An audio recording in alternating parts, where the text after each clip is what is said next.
Hello and welcome back to another evening of shared stories and late night rabbit holes. Tonight we're going somewhere familiar, but a little different than usual. We're heading to a fictional town in Rhode Island called Quahog, where the laws of common sense stopped applying a long time ago, where a baby has been trying to murder his own mother for over 2 decades, and nobody seems particularly concerned about it, and where the family dog drinks martinis, dates human women, and somehow holds the moral high ground over everyone else in the house. We're talking about Family Guy, and more specifically, we're talking about the conspiracies, the mysteries, and the quiet little secrets that the show has been carrying around for 25 years and has never once bothered to deny. Now, before we get into all of that, get yourself comfortable. Grab a blanket if you haven't already. Get your pillow situated. If you've got a drink or a glass of water nearby, take a sip. This is going to be a long one tonight, and there's no rush. We're just going to settle in and talk about some genuinely fascinating stuff. And if you happen to drift off somewhere in the middle, that's completely fine. That's kind of the whole point. But I think you'll find it hard to stop listening once we really get going, because some of these theories legitimately change how you see the entire show. So a little bit of background first, just in case you're not super familiar with Family Guy or haven't watched it in a while. Family Guy first aired on January 31st, 1999 on Fox. It was created by a guy named Seth MacFarlane, who at the time was only 25 years old, making him one of the youngest showrunners in television history. MacFarlane had been working on the writing staffs of various cartoon shows, Hanna-Barbera stuff like Dexter's Laboratory and Johnny Bravo, before he got the chance to pitch his own show to Fox based on a couple of animated shorts he'd made called The Life of Larry and Larry and Steve. Those shorts featured a middle-aged man and his intellectual dog, which is basically the blueprint for Peter and Brian Griffin. The show is set in the fictional town of Quahog, Rhode Island, and it follows the Griffin family. There's Peter Griffin, the patriarch, a lovable but profoundly stupid man who works at the Pawtucket Brewery and whose ability to survive his own decisions defies all medical and scientific understanding. Peter is voiced by Seth MacFarlane himself, and he's become one of the most recognizable characters in animation history. Then there's Lois Griffin, Peter's wife, voiced by Alex Borstein. Lois comes from money. Her father, Carter Schmidt, is extremely wealthy, which makes Lois's decision to marry Peter one of the great unexplained mysteries of the show in its own right. Lois is supposed to be the voice of reason in the family, but over the years she's proven to be just as unhinged as everyone else when the situation calls for it. Their oldest child is Meg, voiced originally by Lacey Chabert in the first season and then by Mila Kunis from season 2 onward. Meg is the family scapegoat. She is despised by her own family for reasons that have never been fully explained, and the show has turned her suffering into one of its longest running gags. We're going to talk about Meg later tonight, because what the show has done with her character is actually way more disturbing and interesting than people realise. Then there's Chris, voiced by Seth Green. Chris is Peter's son, and basically a younger, slightly taller version of his father. He's sweet, he's dim, and he exists in a permanent state of confused innocence that somehow never breaks, despite everything he witnesses. And then we get to the 2 most important characters in the show, at least for tonight's purposes. Stewie Griffin, the baby, voiced by Seth MacFarlane. Stewie is a 1-year-old with a football-shaped head, an upper-class British accent that he apparently invented as a psychological coping mechanism, and an intellect that puts most fictional geniuses to shame. He's built time machines, teleportation devices, mind control rays, weather manipulation technology, and multiverse transporters. He started the show as a homicidal maniac obsessed with killing his mother and taking over the world. Over the years, he's softened into something more complicated, but the darkness has never fully gone away. It's just quieter now. And finally, Brian Griffin, the family dog, Also voiced by Seth MacFarlane, Brian walks on two legs, drives a car, drinks at the local bar called the Drunken Clam, writes terrible novels, dates human women, and serves as the show's self-appointed intellectual and moral compass. Why Brian can talk while other dogs can't is one of the great unanswered questions of the series, and we're absolutely going to get into that tonight. Now here's what you need to understand about Family Guy to appreciate what we're about to talk about. This show has been on the air for 24 seasons. It's produced over 447 episodes. It was cancelled not once but twice, first after its initial 3-season run, and then it came back in 2005, largely because DVD sales were massive, and Adult Swim reruns had built a cult audience that Fox couldn't ignore. That cancellation and resurrection is actually important to some of the theories we're going to discuss, because the show that came back in 2005 felt different than the show that had been cancelled. The tone was darker, the humour was meaner, the characters had shifted, and some fans believe there's a very specific reason for that.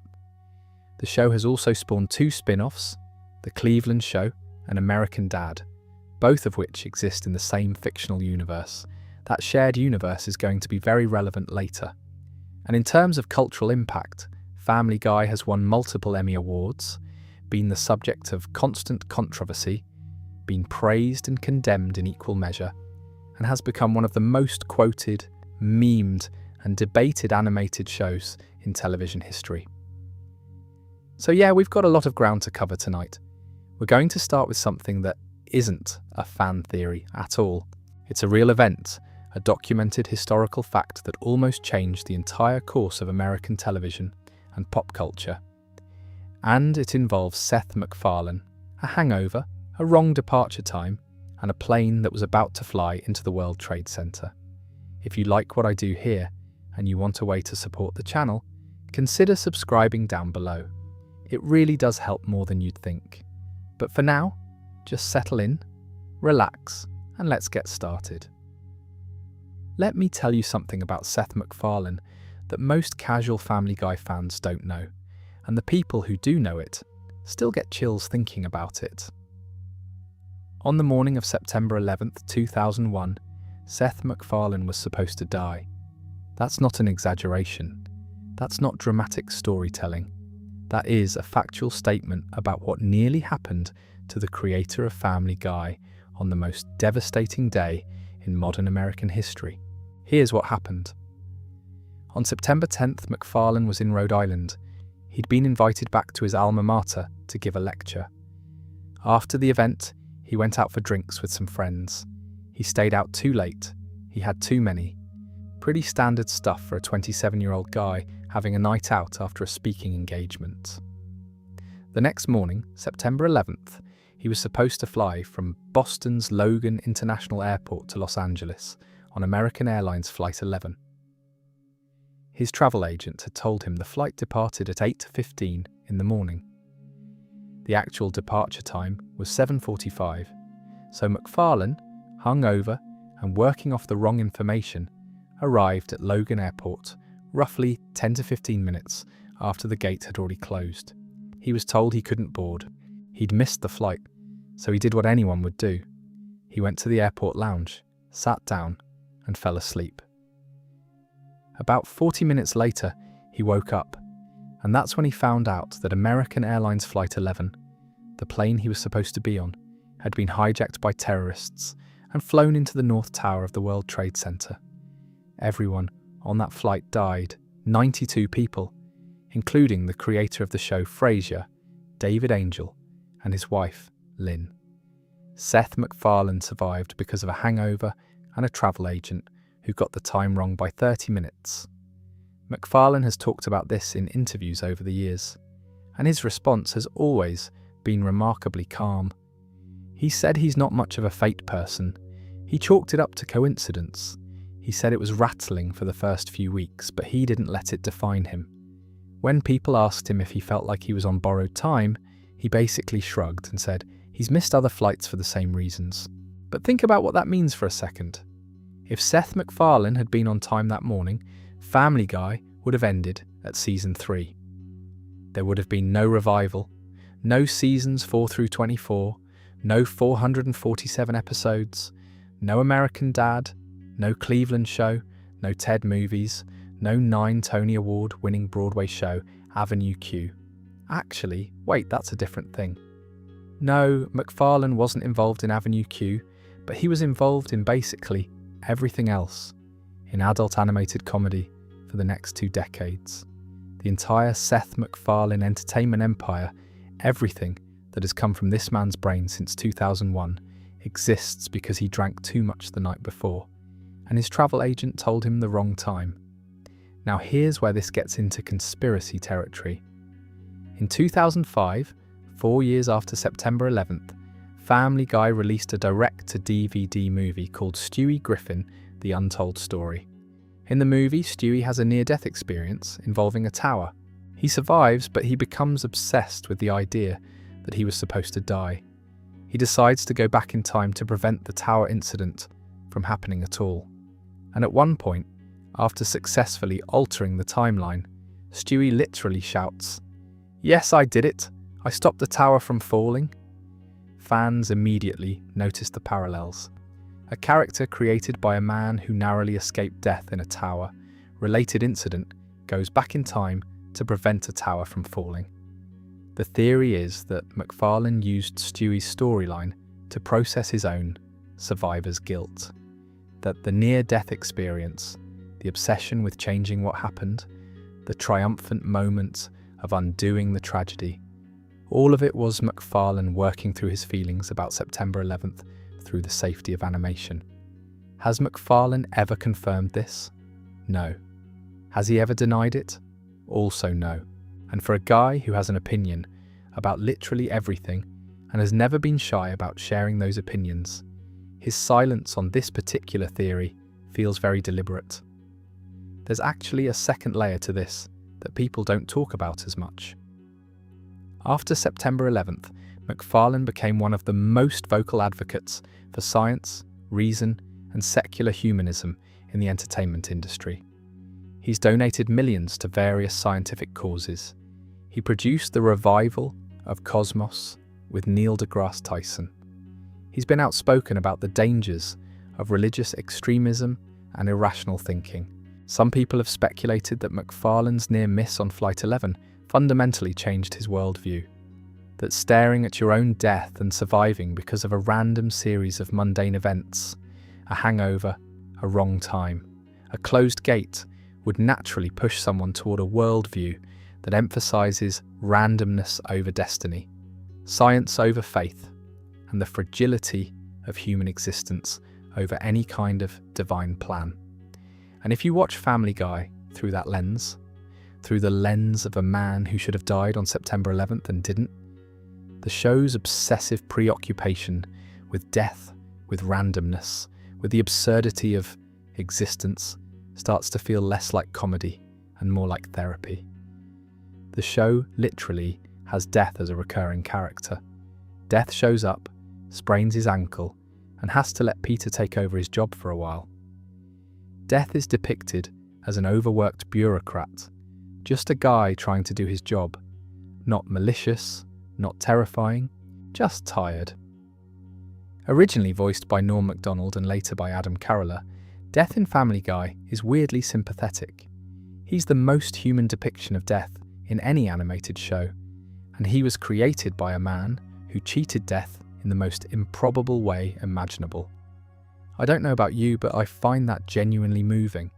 There's something quietly profound about a man who almost died creating a show where death is just a nuisance, where it can be bargained with, outsmarted, and occasionally befriended. It's like MacFarlane took the most terrifying thing that ever happened to him and turned it into a punchline, not to minimize it, but to survive it. And the show has never once addressed any of this directly. It sits there in the background of every episode, every season, every death gag, and every crude joke. This real-world brush with annihilation that shaped the man who shaped the show. A conspiracy hidden in plain sight. Not a conspiracy of secrecy, but a conspiracy of silence. The kind where the answer is right there if you know where to look, but nobody's ever going to hand it to you. That's the thing about Family Guy conspiracies. They're not like conspiracies in other shows, where fans are grasping at straws. Family Guy has actually built enough mythology, enough contradictions, enough unresolved threads over 25 years that the theories aren't just plausible. Some of them are almost inescapable once you see them. And the biggest one, the one that fundamentally changes how you understand the entire show, starts with a baby, a time machine, and the creation of the universe itself. Let's talk about Stewie Griffin, because if there's one character who sits at the absolute centre of every major mystery this show has ever created, it's the baby with the football head and the fake British accent. Stewie has been building things since the first season of the show. In the very first season, in an episode called Mind Over Murder, baby Stewie is in horrible pain from teething. Lois tells him the pain will eventually pass, and Stewie, being Stewie, decides the solution is to build a machine that will accelerate time forward to the point where his teething is already over. He's a baby, he's in pain, so he invents time travel. That's the kind of character we're dealing with here. Over the next 25 years, the time machine became the most important object in the entire show. Stewie and Brian have used it to visit Nazi-occupied Poland in 1939, to explore parallel dimensions, to travel to the North Pole, to attend the first Thanksgiving, and to generally cause chaos across all of recorded history. The time machine is a staple of the show's most beloved episodes, The Road to Ceres, where Stewie and Brian go on adventures together that almost always involve some form of temporal or dimensional chaos. But here's where things get genuinely wild. In Season 9, Episode 16, an episode called The Big Bang Theory that aired on May 8th, 2011, the show did something that no one was expecting. It revealed that Stewie Griffin, a 1-year-old baby from Quahog, Rhode Island, literally created the universe. Let me walk you through how this happened because the details matter. The episode starts with Stewie using the time machine to mess with Brian. He keeps going back in time to embarrass Brian in small petty ways, changing little moments to make himself look better at Brian's expense. Brian finds out and tries to stop him. They fight over the controls of the time machine, and the struggle sends both of them hurtling outside of the space-time continuum entirely. They end up floating in a blank white void, where the laws of physics don't apply and the return pad can't bring them home. They're stranded outside of reality. Stewie figures out that the only way to get back is to overload the return pad's reactor, which would create an explosion massive enough to propel them back into the universe. It's risky, it could kill them, but they don't have another option. They do it. The explosion works, they make it home. And then a few days later, Stewie runs some calculations. He compares the cosmic background radiation of the Big Bang, the actual Big Bang, the event that created the known universe, to the energy spectrum of his return pad explosion. And they match perfectly. Stewie Griffin caused the Big Bang. His return pad explosion was the event that created the universe. Everything that exists, every star, every planet, every atom, every person, every episode of Family Guy itself exists because of that explosion. The show frames this as a temporal causality loop. The universe created Stewie so that Stewie could create the universe, so that the universe could create Stewie. And on, forever, in an infinite circle with no beginning and no end. Now, if that was the whole episode, it would already be one of the most mind-bending things any animated comedy has ever done. But the show goes further. Enter Bertram. Bertram is Stewie's half-brother. They share Peter as a father but have different mothers.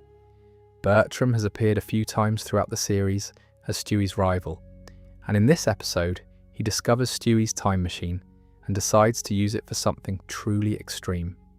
He's going to go back in time and erase Stewie from existence. But Bertram can't just kill Peter, because he and Stewie share Peter's DNA. If he killed Peter, he'd erase himself too. So he has to go further back.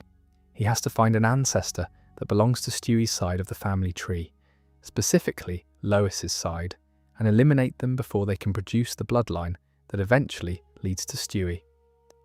Bertram goes back to Renaissance-era Italy, to the late 1400s or early 1500s, and the ancestor he's targeting turns out to be Leonardo da Vinci.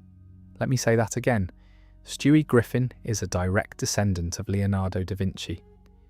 One of the greatest geniuses in all of human history is Stewie's ancestor on Lois's side of the family, and the show presents this not as a joke, but as a genuine plot point that retroactively explains Stewie's impossible intellect. The engineering, the physics, the inventions, the creative brilliance, it's in his bloodline. He's carrying the DNA of Leonardo da Vinci. Stewie and Brian race back in time to stop Bertram. There's a battle in Renaissance Italy. They fight using da Vinci's own inventions, flying machines and crossbows, and early Renaissance weaponry. It's genuinely thrilling for a comedy show. And then Bertram does the unthinkable. He kills Leonardo da Vinci. Stewie retaliates and kills Bertram. But the damage is done. Da Vinci is dead. Stewie's ancestor has been erased from history. By all logic, Stewie should cease to exist, and because Stewie is the one who caused the Big Bang, the entire universe should blink out of existence, along with him. But it doesn't. The universe is still there. Stewie is still standing. Which means there's still some chance, however slim, that Stewie can be born. And then Stewie figures it out. If Da Vinci is dead, someone else needs to carry on the bloodline. Someone else needs to become his own ancestor.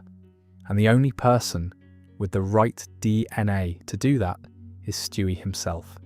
So Stewie takes a sample of his own DNA, puts it in a syringe, and injects it into Leonardo da Vinci's girlfriend.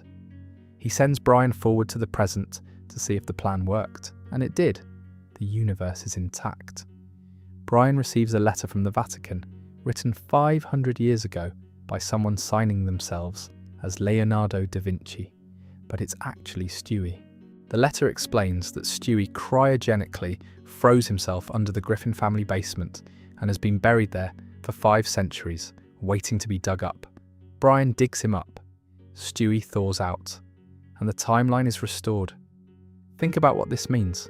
According to the actual confirmed canon of Family Guy, Stewie Griffin is simultaneously a 1-year-old baby, the creator of the entire universe, a descendant of Leonardo da Vinci, his own ancestor, and a temporal paradox that cannot logically exist. He is trapped in an infinite loop where he creates the conditions for his own birth by creating the universe that will eventually produce him. And here's the thing that fans have been chewing on ever since this episode aired. The show has depicted God as a separate character. In the season 16 finale, Peter falls into a coma and has a conversation with God. God exists in the Family Guy universe.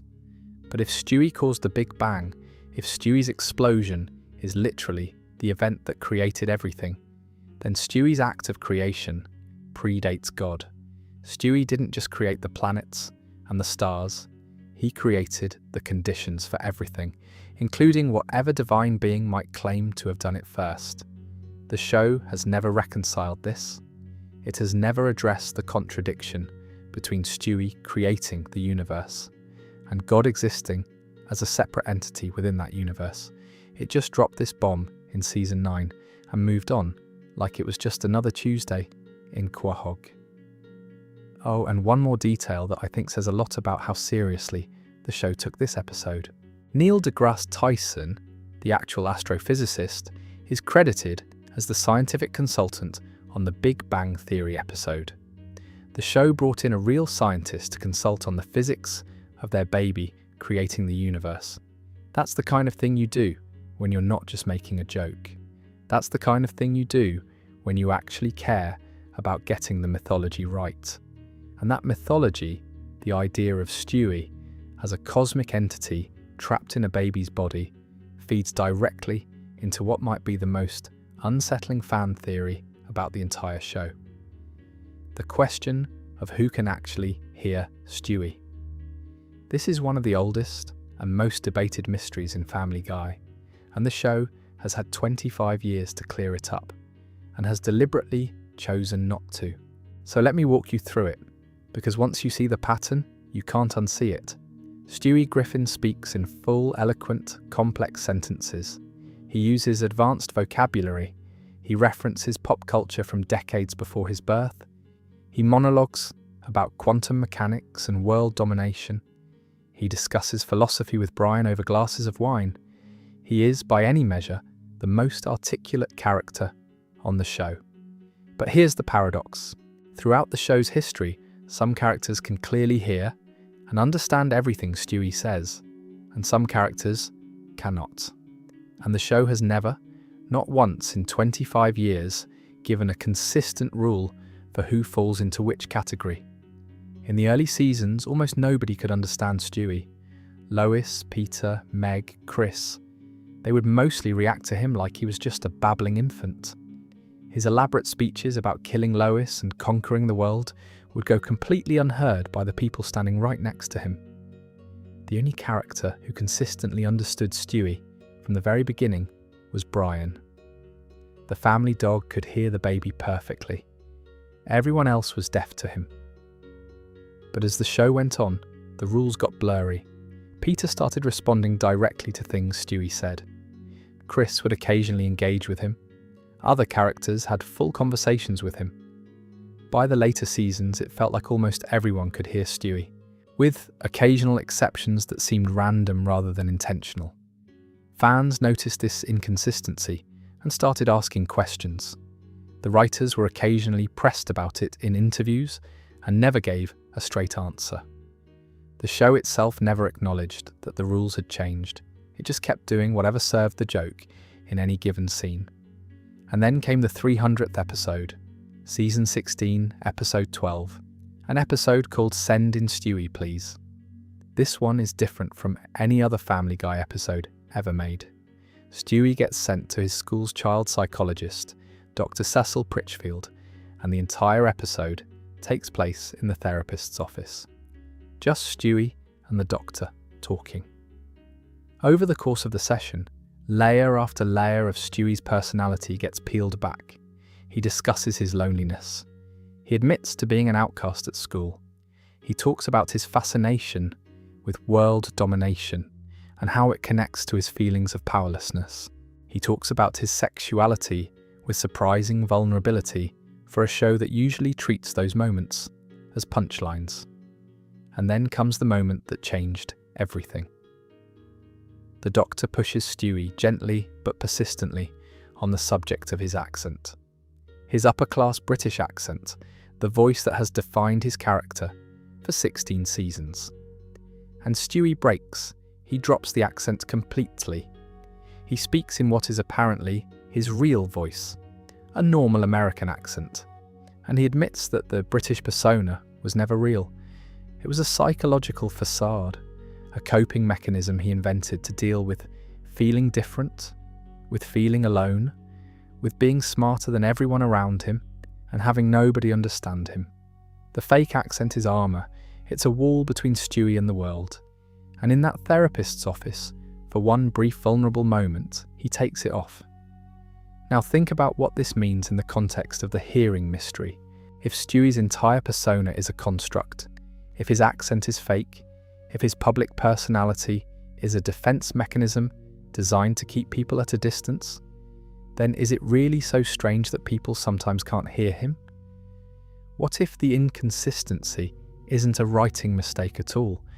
What if the people who can hear Stewie are the people he's letting in, and the people who can't hear him are the people he's keeping out?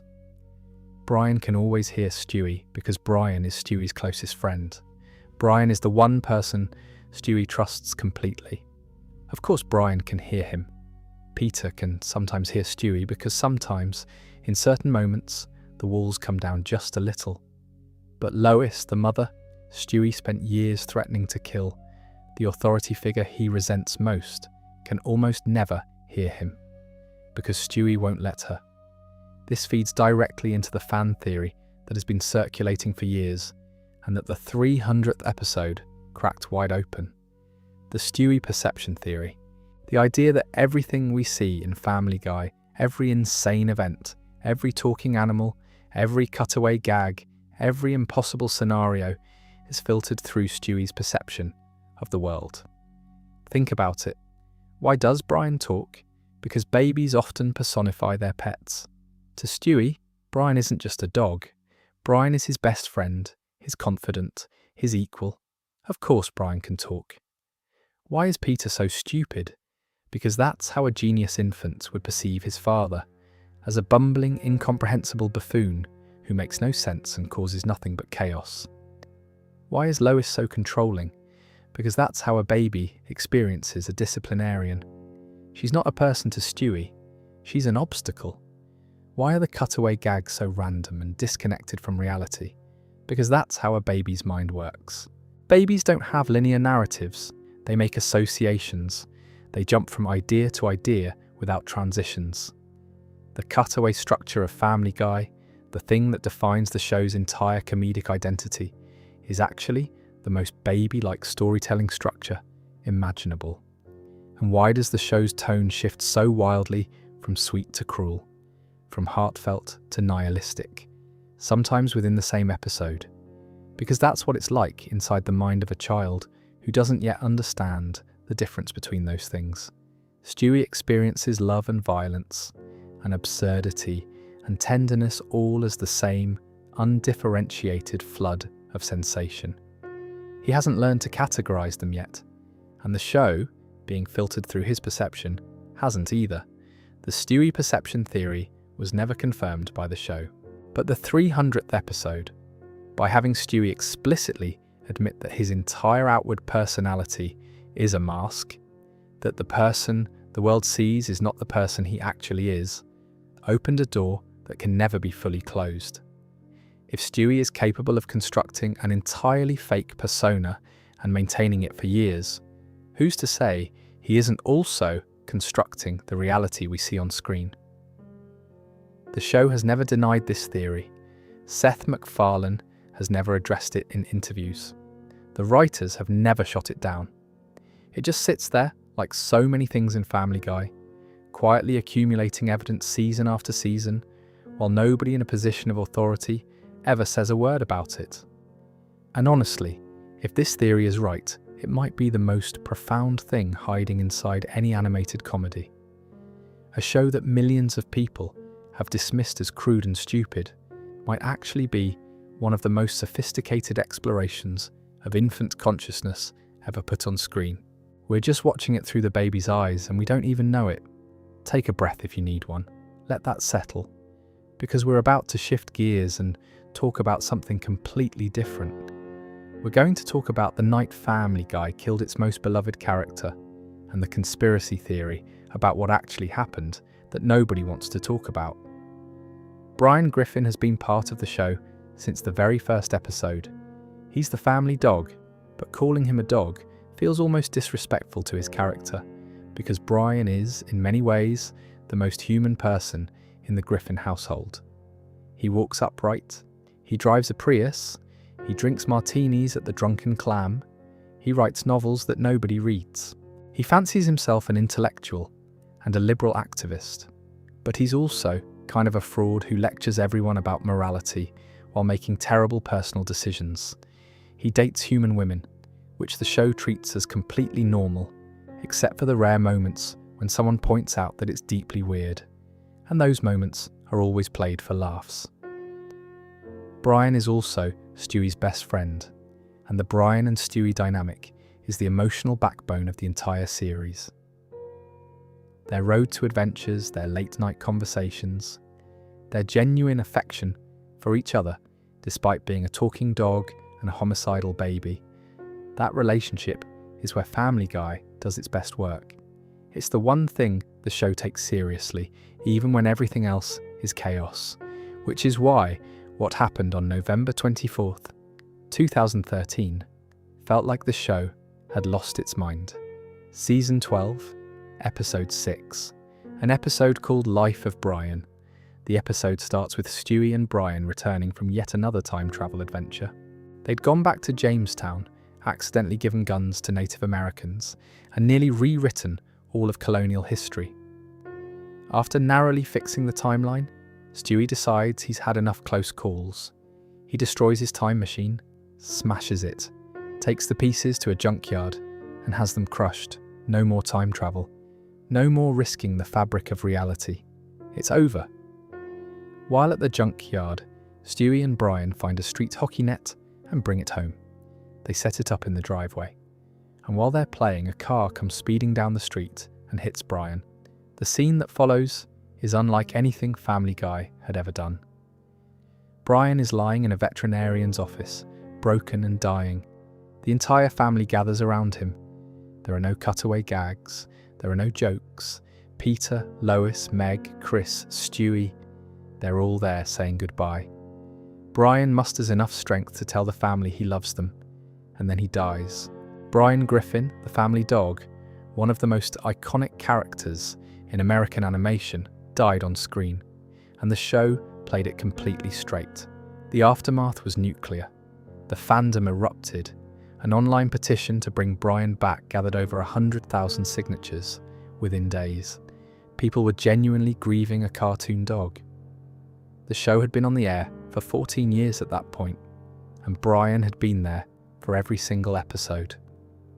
Losing him felt like losing a member of your own family, which I know sounds dramatic, but that's the power of a character you've spent over a decade watching.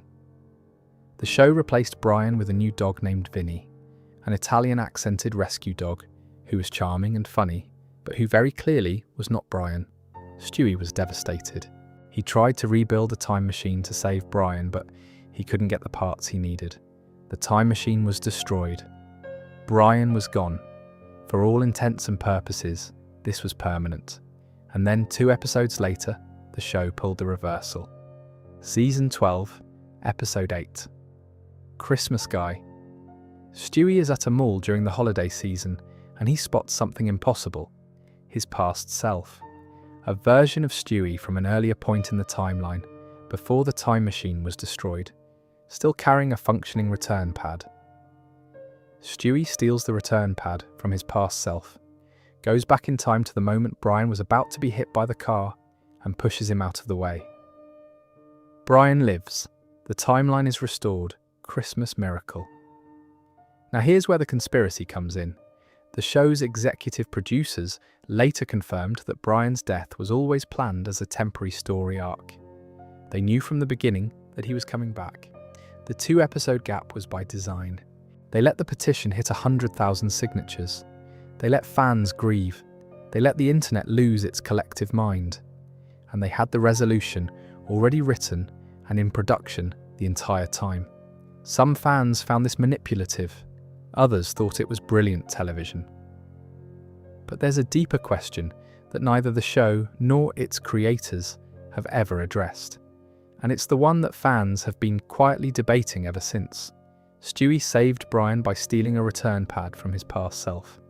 A past self who, in the original timeline, would have gone on to destroy the time machine, which means that return pad would have been destroyed along with everything else. By stealing the pad, Stewie didn't just save Brian, he created a branching timeline. The Stewie who lost his return pad now exists in a timeline where he never had the tool to save Brian. Somewhere in the multiverse, there's a version of Stewie who is still grieving. And the Brian who was saved, is he really the same Brian? Or is he a Brian from a slightly altered timeline, functionally identical, but not literally the same dog who died in that veterinarian's office? The show has confirmed that the multiverse exists. Road to the Multiverse, Season 8, Episode 1, the highest rated episode in Family Guy history with a 9.1 out of 10 on IMDb, established that infinite parallel universes are real in the Family Guy universe. Stewie built a device that lets you travel between them. He and Brian visited a universe where dogs rule humans, a universe based on Disney animation, a universe where the Ice Age never ended, a universe that looks like a Robot Chicken episode, and even what they describe as the real universe, meaning our universe, with realistic human proportions and actual physics. If infinite universes exist and if time travel creates branching timelines, then the Brian who came back in Christmas Guy might genuinely be a different Brian from the one who died. Same memories, same personality, same relationship with Stewie, but from a fractionally different branch of reality. A copy so perfect that nobody, not even Brian himself, would ever know the difference. The show has never addressed this, not once. Brian came back and everyone moved on. And the existential implications of what Stewie did to save him have been sitting there untouched for over a decade. And this gets even more interesting when you consider the deaths that did stick. Because in Family Guy, unlike in some other animated shows, death can be permanent. Diane Simmons, the news anchor, was revealed as a serial killer in season 9's And Then There Were Fewer, and was shot and killed by Stewie. She stayed dead. Muriel Goldman, the pharmacist's wife, was murdered in the same episode. She stayed dead. Mr. Weed, Peter's boss, choked to death on a dinner roll in season 3. Permanently dead. Francis Griffin, Peter's adoptive father, was crushed by Peter riding a unicycle in season 5. Dead forever. Mayor Adam West was written out of the show after the real Adam West passed away in 2017. Thelma Griffin, Peter's mother, died of a stroke in season 12. None of these characters came back. No time travel, no multiverse tricks, no resurrection. They died, and the show honoured those deaths as permanent. Brian is the only main character who died and was brought back, and the mechanism used to bring him back, stealing a time travel device from an alternate timeline version of yourself, raises questions that the show seems very comfortable leaving unanswered. But Brian's death isn't just a story about time travel paradoxes, it's also the thread that pulls us into one of the most fascinating conspiracy theories about the entire Family Guy universe. The question of why Brian can talk at all. Because here's the thing, the show has never explained it. Not once. Brian is a dog who can speak fluent English, drive a car, hold down a career as a writer, and function as a full member of human society. He dates human women. He votes. He pays taxes, or at least he's supposed to, and nobody in Quahog finds this even slightly unusual. Why? Other dogs in Family Guy are regular dogs. They bark. They chase things. They don't write screenplays or argue about politics at dinner parties. Brian is unique, and the show has gone out of its way to establish that his intelligence and verbal abilities are abnormal within his own world, but it has never provided a canonical explanation for how he got this way. And this is where the shared universe theory becomes really compelling. It's been established multiple times that Family Guy and American Dad exist in the same fictional universe. Characters have crossed over. References have been made. The connection is canon. And in American Dad, there's a character named Klaus, who is a goldfish. But Klaus isn't just a goldfish. Klaus is a German Olympic athlete whose brain was surgically implanted into the body of a goldfish by the CIA. This is confirmed canon in American Dad. The CIA has brain-swapping technology, and they've used it. If the CIA can put a human brain into a fish, there's absolutely nothing stopping them from putting a human brain into a dog. And if that dog were to retain its human intelligence, its ability to speak, its human personality and preferences, that dog would look exactly like Brian Griffin. This theory has been floating around the internet for years, and it's one of those ideas that sounds crazy for about 5 seconds and then starts making more and more sense the longer you think about it.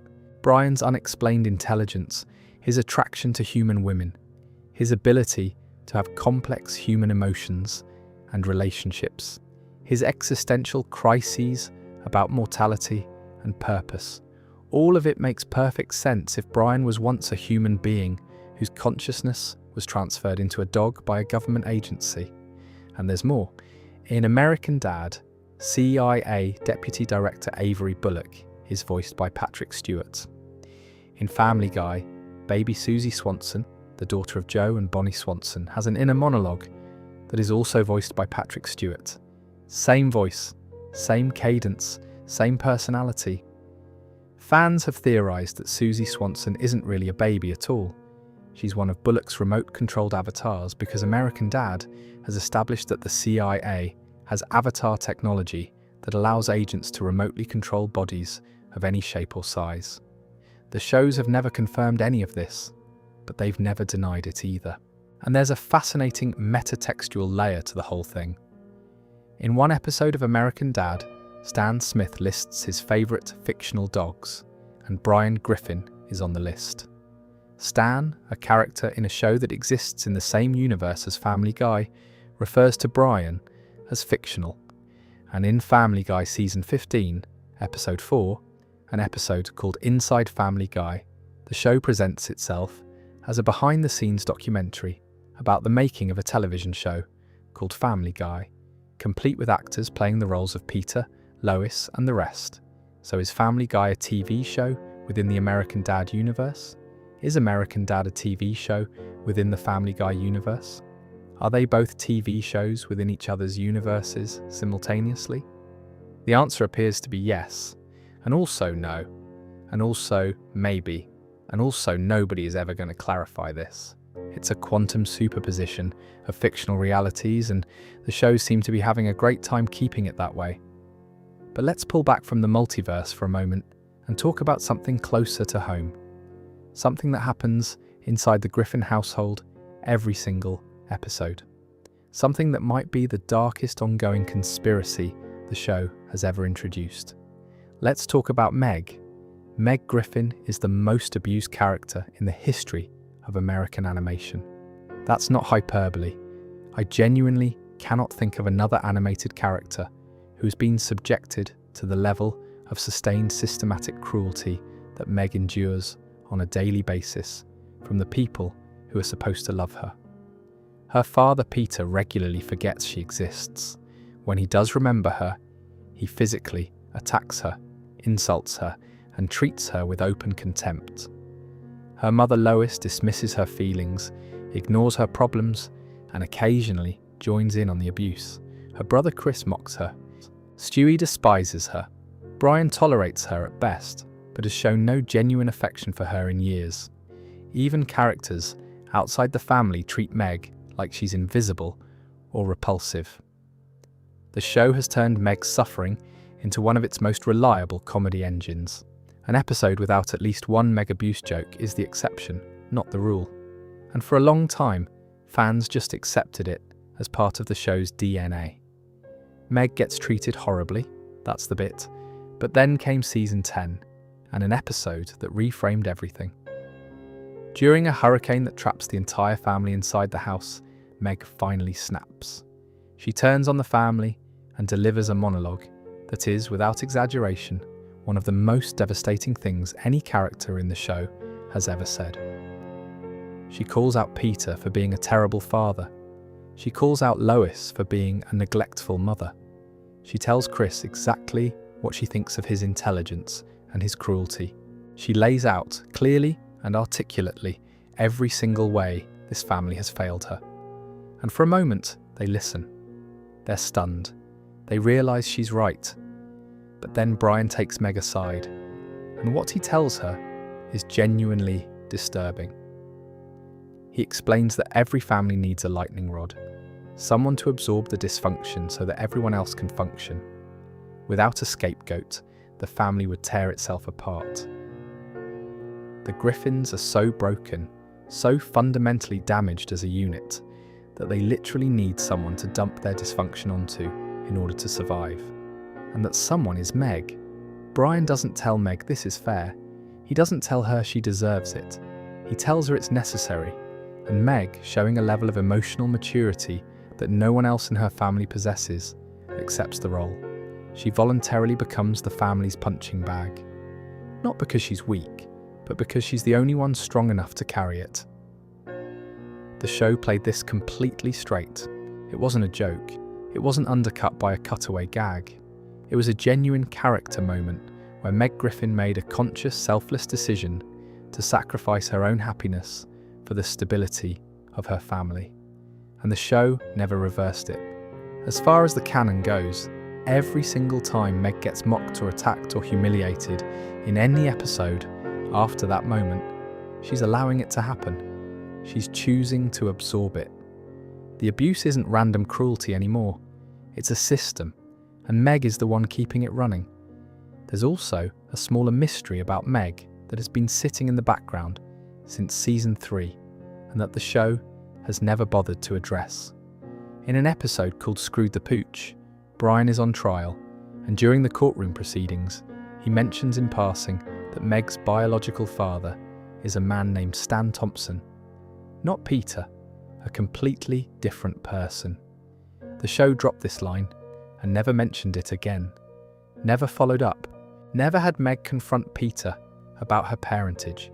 Never had Peter react to the implication that Meg might not be his biological daughter. It's just sitting there, one throwaway line from season 3, completely unresolved after more than 20 years. Is Peter Meg's biological father? The show introduced the possibility that he isn't, and then just walked away. And in doing so, it accidentally, or perhaps intentionally, added another layer to the Meg conspiracy.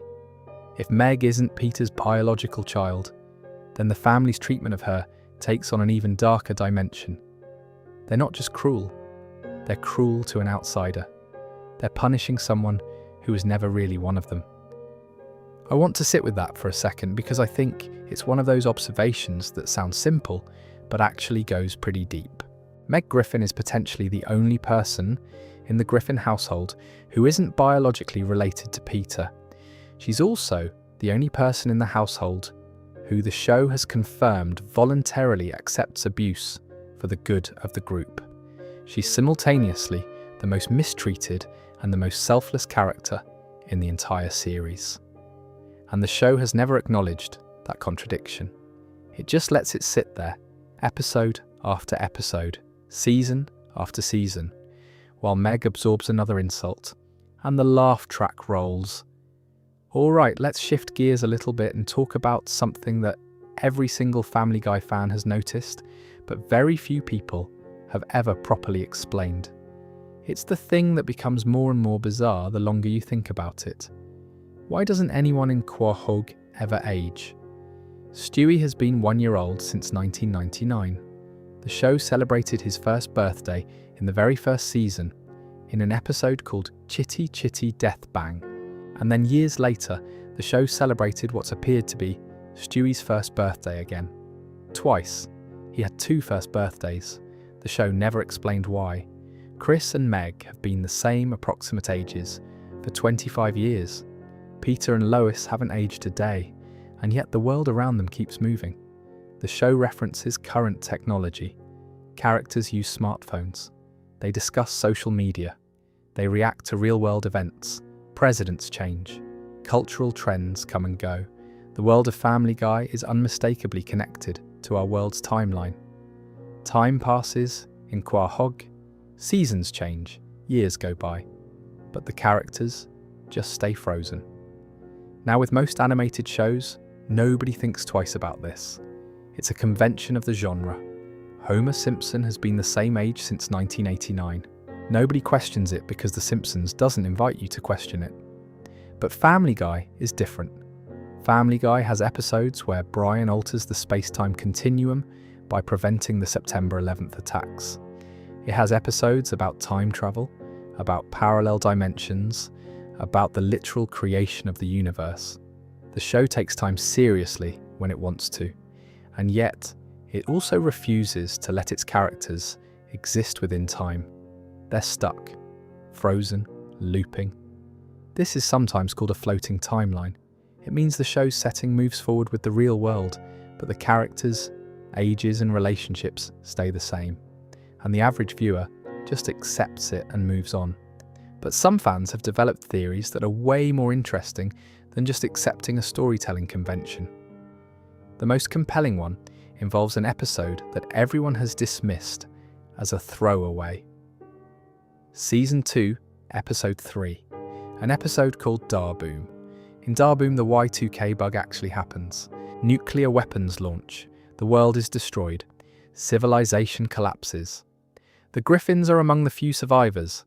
Peter establishes a new society. Stewie, exposed to nuclear radiation, mutates into a tentacled creature. Everything is chaos and destruction and horror. And then the episode ends with a reveal that the entire thing was a dream. Specifically, it was a dream of Pam Ewing from the TV show Dallas, spoofing the famous "It was all a dream" twist from that series. Everyone laughed, everyone moved on. Non-canon, just a gag. But here's the theory, and I want you to hear me out because it's darker than you'd expect, and it actually explains a lot. What if the boom wasn't a dream? What if the nuclear apocalypse actually happened, and everything we've seen since Season 2, Episode 3 is the Griffin family's collective hallucination as they slowly lose their minds in a post-apocalyptic wasteland? Think about what happened to the show after Da Boom. The episodes became progressively more unhinged, the humour got darker, the characters became meaner, more cartoonish, more disconnected from anything resembling reality. The cutaway gags, which were already a feature of the show, became the dominant storytelling device, replacing coherent narratives with rapid-fire non-sequiturs that have no connection to what's happening in the plot. If the Griffins are hallucinating, if they're trapped in a destroyed world and constructing an increasingly elaborate fantasy to cope with it, then the escalating absurdity of the show isn't a creative choice, it's a symptom. The family is losing its grip on reality, and the further they slip, the wilder the show becomes. This would also explain the floating timeline. The characters don't age because time stopped having meaning after the apocalypse. They experience days and seasons and events, but none of it is real. It's all happening inside a shared delusion. The world moves forward because they remember what forward felt like, but they themselves are stuck, frozen at the ages they were when the bombs fell. Is this theory confirmed? Absolutely not. But the show has never gone back and explicitly denied it either. Da Boom aired in 1999, and it's still technically part of the show's episode history. The dream explanation at the end was itself a parody, a joke about lazy writing, not a sincere narrative device. And if you remove the Pam Ewing gag and take the episode at face value, what you're left with is a canonical depiction of the world ending, followed by 23 seasons of a show that got progressively weirder and less connected to reality. The Da Boom theory is dark, but the next one is darker. There's a fan theory that suggests the characters of Family Guy aren't hallucinating a post-apocalyptic world. They're in hell. Actually, genuinely, literally in hell, being punished for their sins for all eternity. Think about it. Peter Griffin is a man defined by stupidity, selfishness, and an almost supernatural ability to cause harm without consequences. His punishment in hell is to be eternally stupid, eternally selfish, and eternally surrounded by people who suffer because of him. He wants to be smart and successful and respected, and he never will be. That's his punishment. Lois is a woman who married beneath her and has spent decades suppressing her own desires and identity. Her punishment is to be eternally trapped in that marriage, forever capable of seeing how much better her life could have been, forever unable to escape. Meg's punishment is rejection. Eternal, unrelenting, comprehensive rejection by every person in her life. She will never be loved. She will never be accepted. She will absorb the cruelty of everyone around her, and she will never get to leave. Brian's punishment is pretension without validation. He will forever believe himself to be brilliant and important, and he will forever be proven wrong. His novels will always fail. His political opinions will always be ignored. His relationships will always collapse. He is condemned to an eternity of thinking he's the smartest person in the room, while the room laughs at him. And Stewie's punishment is perhaps the cruelest of all. Infinite genius trapped in a baby's body. He can build time machines and multiverse transporters and weapons of mass destruction, but he can't reach the top shelf. He has the mind of a god and the body of an infant. He will never grow up. He will never be taken seriously. he will never escape the crib. The show has depicted hell as a real place. Death is a real character. Satan has appeared. The afterlife exists within the Family Guy universe as a confirmed fact. The question is whether the characters are living in the real world or whether they are already dead, and this is what their eternal punishment looks like. The hell theory would explain why nothing in Quahog ever permanently changes, why the characters never age, why the same patterns repeat endlessly, why terrible things happen and nobody learns from them, why the town resets after every catastrophe. It's not a floating timeline, it's a prison. And here's the thing that makes both the Darboom theory and the hell theory genuinely unfalsifiable. In Season 8, Episode 1, Road to the Multiverse, the show confirmed that infinite parallel universes exist. Stewie and Brian visited them. They saw universes where dogs rule humans, where Christianity never existed, where everything looks like a Disney cartoon. If infinite universes exist, then every theory is true somewhere. There's a universe where Darboom happened and the Griffins are hallucinating. There's a universe where Quahog is hell. There's a universe where Brian is a CIA experiment and Stewie really did create the cosmos. The multiverse doesn't just make these theories possible, it makes them inevitable. The show built a reality where no theory can ever be definitively ruled out, and it never seems to have realised, or maybe it realised perfectly well, that this makes every conspiracy about the show simultaneously unprovable and undeniable. Let me lighten things up a bit because we've been in some pretty heavy territory. Let's talk about something fun. Let's talk about the chicken. If you've watched even a handful of Family Guy episodes, you know about Ernie the giant chicken. Ernie is a man-sized chicken who Peter Griffin has been fighting since Season 2. Their battles are legendary. Not like regular cartoon fights. These are extended cinematic multi-location brawls that destroy buildings, crash through windows, involve helicopters and construction sites and international landmarks. They're choreographed like action movies. Some of them last 5 or 6 minutes, which, in a 22-minute comedy show, is an enormous amount of time to dedicate to a man punching a chicken. The original beef is absurdly petty. Ernie gave Peter an expired coupon. That's it. That's the inciting incident that has fueled 2 decades of property destruction and attempted murder. An expired coupon. But here's what's interesting about Ernie from a conspiracy perspective. The show has never fully explained where he came from. He's not a mutant. He's not an alien. He's not a science experiment as far as we know. He's just a giant chicken who lives in Quahog and has the same superhuman durability as Peter. Their fights cause millions of dollars in damage and kill bystanders, and nobody in the town ever discusses it afterward. The destruction is just absorbed and forgotten, which is either a comedy convention or evidence that the town's reality is being constantly reset by some external force. In one episode, Peter and Ernie fight their way onto Stewie's time pad and battle across different periods of history. In another, their fight takes them into space. Their battles have escalated from street-level brawling to genuinely cosmic-scale events, and neither of them ever stays dead. Now recently, in Season 23, the show's executive producers confirmed that Ernie the giant chicken is dead. He has, in their words, gone the way of all flesh.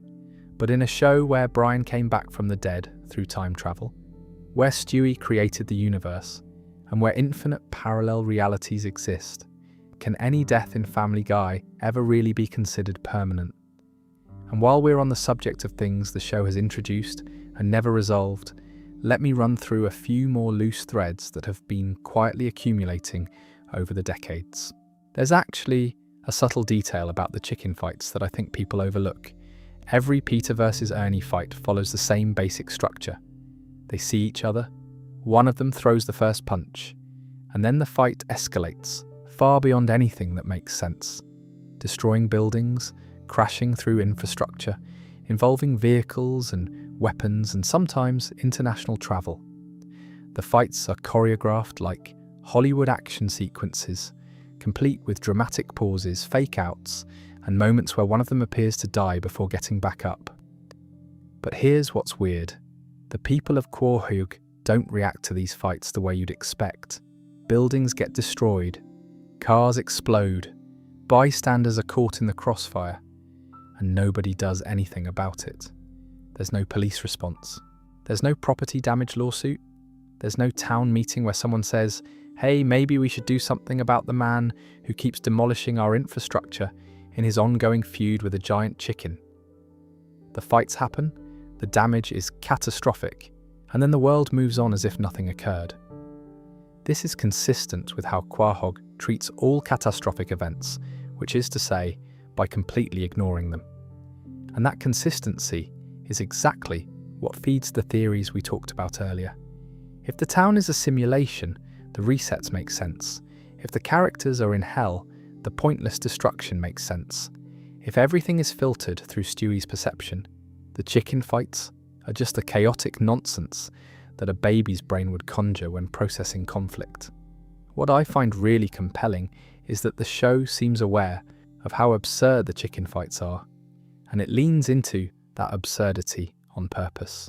Each fight is longer than the last, each one is more elaborate.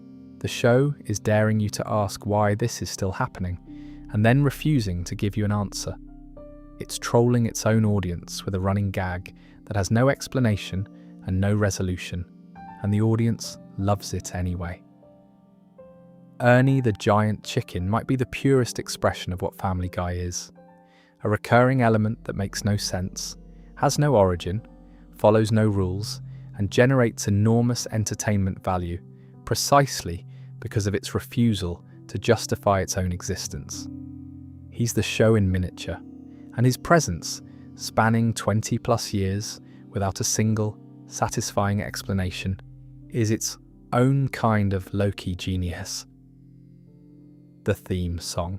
Family Guy's opening theme, the one that starts with, "It seems today that all you see is violence in movies and sex on TV," is literally a complaint about exactly the kind of content that Family Guy itself produces. The show has been singing about how terrible shows like itself are for 25 years. It's the longest running meta joke in television, and nobody on the show has ever acknowledged the irony. Not once. It's just there, playing at the start of every episode, a show complaining about its own existence. James Woods. The show turned the real actor James Woods into a recurring antagonist. Woods stole Peter's identity. Woods terrorized the family. Woods showed up again and again as a villain. And the real James Woods voiced the character every time. The line between the fictional James Woods and the real James Woods became so blurred that for an entire generation of viewers, the Family Guy version of James Woods became more culturally relevant than the actual person, Peter's Mexican heritage. In Season 6, Episode 6, Padre de Familia, Peter discovers that he was born not in America, but in Mexico. His mother went to Mexico for an abortion, but gave birth to Peter there instead, and she never filed his citizenship papers. Peter Griffin is technically an illegal immigrant. The show played this for an entire episode's worth of comedy and social commentary, and then it basically never came up again. Peter's immigration status was established, explored, and then shelved indefinitely. As far as the canon goes, Peter Griffin does not have legal American citizenship. The show's cancellation theory, Family Guy was cancelled after Season 3 and came back in Season 4, but fans have noticed that the show that came back felt distinctly different from the show that was cancelled. The characters were meaner, the humour was crueler, the storytelling became more reliant on cutaways and less interested in coherent plots. Some fans have theorised that the post-cancellation show takes place in a different universe within the multiverse. The sweet, relatively gentle Family Guy of Seasons 1 through 3 is the original. The darker, more aggressive Family Guy that returned in Season 4 is an alternate universe version, and neither the characters nor the audience were ever told the switch happened. Road to the Multiverse confirmed that parallel versions of the Griffins exist. What if the show we've been watching since 2005 isn't the same show we started watching in 1999? What if the cancellation was the break point, and what came back was something adjacent but fundamentally different? The show has never addressed this. Seth MacFarlane has talked about how the show's humour evolved after the cancellation, but he's framed it as a natural creative evolution, not as a deliberate shift. Fans who feel like something changed aren't imagining things, though. Something did change. The question is whether that change was creative or cosmological. I could keep listing loose threads all night. There are hundreds of them. Family Guy has been running for so long and has introduced so many ideas, characters, and plot points that the accumulated weight of unresolved storylines is genuinely staggering. Every season adds more. Every episode leaves something unexplained, and the show seems perfectly happy with that. It doesn't feel any obligation to tie up loose ends because loose ends are part of the fun. They're invitations for the audience to speculate, to theorise, to build connections that the writers may or may not have intended. And that's honestly one of the things I find most fascinating about Family Guy as a cultural object. It's a show that generates mystery not through careful planning, but through sheer volume. When you've produced over 447 episodes across 24 seasons, the number of throwaway lines, abandoned plot lines, and unexplored implications becomes so large that patterns start to emerge, whether you intended them to or not. Family Guy is a conspiracy theory generator. It doesn't have to plan its mysteries. It just has to keep making episodes, and the mysteries create themselves. But we've been talking about pretty heavy stuff for a while now. Time loops, alternate dimensions, existential punishment, apocalyptic hallucinations. Let's take a step back and talk about something that I think is genuinely important, and that doesn't get nearly enough attention in conversations about Family Guy. Let's talk about the friendships, because for all the chaos that surrounds these characters, for all the theories and mysteries we've talked about tonight, the emotional core of Family Guy has always been the relationships, and the most important relationship in the entire show, the one that has produced the best episodes, the most emotional moments, and the deepest character work, isn't between Peter and Lois. It's between Stewie and Brian. A baby and a dog. A genius infant with a fake British accent, and a pretentious alcoholic canine who thinks he's smarter than everyone. On paper, it shouldn't work.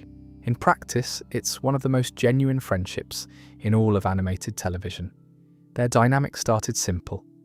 In the early seasons, Stewie and Brian were just two members of the same household who occasionally interacted. But as the show went on, the writers discovered that putting these two characters together produced something special. Their personalities complement each other in ways that nobody expected. Stewie is brilliant but emotionally stunted. Brian is emotionally aware but intellectually fraudulent. Stewie pushes Brian to be honest about his limitations. Brian pushes Stewie to be honest about his feelings. They make each other better, which is pretty remarkable for a show that usually makes its characters worse. The road to episodes are where this dynamic really shines. Road to Rhode Island, Road to Europe, Road to Germany, Road to the Multiverse, Road to the North Pole, and more. These are adventure episodes where Stewie and Brian end up in some bizarre situation together and have to rely on each other to survive. They're consistently the highest rated and most beloved episodes of the series, and the reason isn't the adventures themselves, it's the conversations.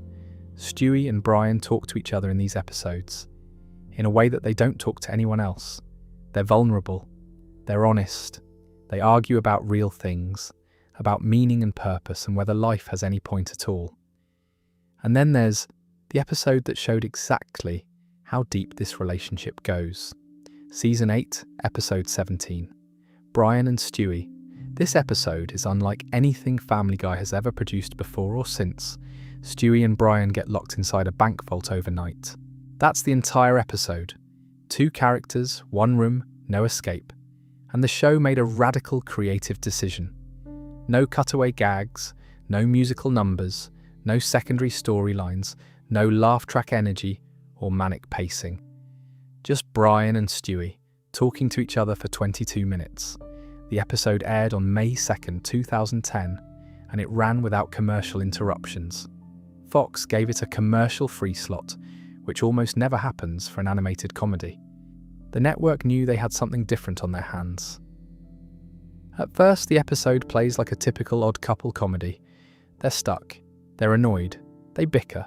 Brian has to help Stewie with a diaper situation that is exactly as uncomfortable as you're imagining.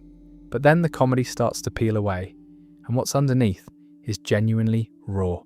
Brian reveals that he keeps a safety deposit box at the bank, and inside that safety deposit box is a gun. Not for protection, not for emergencies.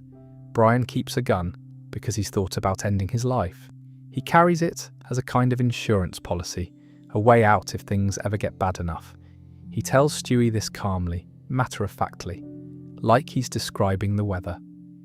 And the casualness of it is what makes it so devastating. Stewie, who has spent years pretending to be invulnerable, who has built his entire persona around the idea that he's above human weakness, drops the mask. He's horrified. He's scared. He begs Brian to get rid of the gun, not because it's dangerous in the practical sense, but because the idea of Brian choosing to leave is more than Stewie can handle. Brian is the one person in Stewie's life who sees him, really sees him. Not the accent, not the villain persona, not the baby genius performance, but him. And the thought of losing that is the one thing Stewie's genius can't protect him from. The episode ends with Stewie reading Brian a passage from a book, and Brian falling asleep to the sound of Stewie's voice. It's quiet and tender and completely sincere, and it comes from a show that built its reputation on fart jokes and celebrity cutaways. I bring this up because I think Brian and Stewie reveal something crucial about what Family Guy actually is when nobody's looking. On the surface, it's a show about a stupid man and his dysfunctional family doing terrible things in a fictional Rhode Island town. But underneath that, in the spaces between the jokes, there's a genuine exploration of loneliness, of connection, of what it means to need someone. Brian needs Stewie because Stewie is the only one who takes him seriously as a person, not as a pet. Stewie needs Brian because Brian is the only one who hears him, literally and figuratively. They're both isolated in their own ways, Brian by his species and Stewie by his age, and they've found in each other the one thing that makes that isolation bearable. Someone who shows up, someone who stays. And the show, for all its cynicism, has never once made fun of that connection. It's tested it, strained it, nearly broken it, but it has never turned Brian and Stewie's friendship into a punchline. In a show where nothing is sacred, where every institution and every person and every idea is fair game for mockery.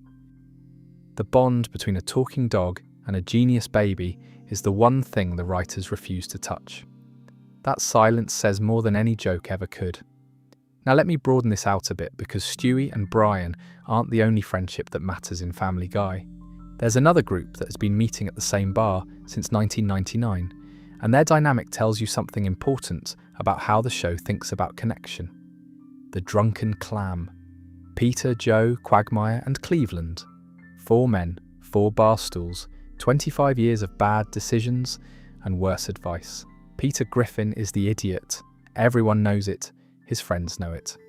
They love him anyway, or at least they tolerate him, which in the world of Family Guy amounts to the same thing. Joe Swanson is the paraplegic police officer, voiced by Patrick Warburton, who brings a gruff sense of duty and occasional rage to the group. Glenn Quagmire is the hypersexual airline pilot whose behaviour would be criminal in any context other than a cartoon. And Cleveland Brown is the gentle, slow-talking friend who was so beloved that the show gave him his own spin-off, The Cleveland Show, which ran for 4 seasons before being cancelled, after which Cleveland returned to Quahog and resumed his spot at the bar like nothing had happened. These four men have been sitting at that bar since the show began. They've been through everything together. Divorces, deaths, arrests, alien invasions, chicken fights, the literal apocalypse. And they keep showing up. Every episode, or nearly every episode, there's a scene at the Drunken Clam. Peter says something stupid. The guys react. Someone suggests a terrible plan. They all go along with it. It's the same structure over and over for 25 years. And that repetition is the point. Because here's what the Drunken Clam represents. It's the anchor. It's the one constant in a show where nothing else stays constant. The universe might be a simulation. The family dog might be a CIA experiment. Time might not be moving normally, but the Drunken Clam is always there. And Peter and Joe and Quagmire and Cleveland are always sitting in it, talking about whatever just happened. Think about the bus stop in the South Park reference, that iconic image of four kids standing in the snow. The Drunken Clam is Family Guy's version of that. It's the visual shorthand for stability in a fundamentally unstable world. Whatever insanity the episode throws at these characters, they always end up back at the bar. The world resets, the stools are waiting, the beer is cold. There's something genuinely comforting about that, especially in a show that seems designed to deny comfort at every turn. Family Guy doesn't believe in happy endings. It doesn't believe in personal growth. It doesn't believe that people change or that systems improve or that justice prevails. But it does seem to believe in showing up. It believes in the bar. It believes in the four stools. And the conspiracy, if you want to call it that, is that this might be intentional. Seth MacFarlane, the man who almost died on September 11th, who built his entire career on the randomness of a missed flight, created a show where the one reliable thing is a group of friends sitting together in the same place, doing the same thing week after week, year after year. In a show built on the premise that life is absurd and meaningless and cruel, the bar is the rebuttal. The friends are the argument against nihilism. They don't fix anything. They don't solve anything. They just keep showing up. And in a world where even the creator almost didn't make it, the act of showing up is enough. Let me also spend a moment on a character we haven't talked about much tonight, but who I think deserves the spotlight. Not because he's the funniest or the most popular, but because he reveals something about Family Guy that no other character can. I'm talking about Joe Swanson. Joe is a police officer who uses a wheelchair. He was paralysed in the line of duty, and the show has played his disability for both comedy and drama over the years. Sometimes the jokes are about his wheelchair. Sometimes the jokes are about his rage, because Joe has a temper that seems disproportionate to his otherwise calm personality. And sometimes, rarely, but memorably, the show lets Joe be genuinely heroic, using his upper body strength and his police training to do things that his able-bodied friends can't. But here's what's interesting about Joe from a conspiracy perspective. Joe's disability is permanent. It has been permanent since the character was introduced. The show has never cured him. It has never given him bionic legs or a magic healing potion or a time travel fix. In a show where Brian can come back from the dead and Stewie can create the universe, Joe Swanson's wheelchair is the one thing that nobody can undo. There's been one exception, sort of. In one episode, Joe temporarily regains the use of his legs through a transplant, but the transplant comes with personality changes that make him insufferable, and by the end of the episode, he's back in the wheelchair. The message, intentional or not, was clear. Joe's wheelchair isn't a problem to be solved. It's part of who he is. And the show, for all its willingness to fix, undo, and reverse everything else, has consistently refused to fix Joe. Some fans have read this as the show's one genuine commitment to realism. In a world of infinite possibility, where babies create universes, and dogs write novels, and death is a guy you can negotiate with, Joe's paralysis is the immovable object. It's the thing that reminds you, even in the most fantastical episodes, that some things don't get better. Some things just are. Others have read it more cynically, as the show protecting a reliable comedy engine. Joe in a wheelchair generates jokes.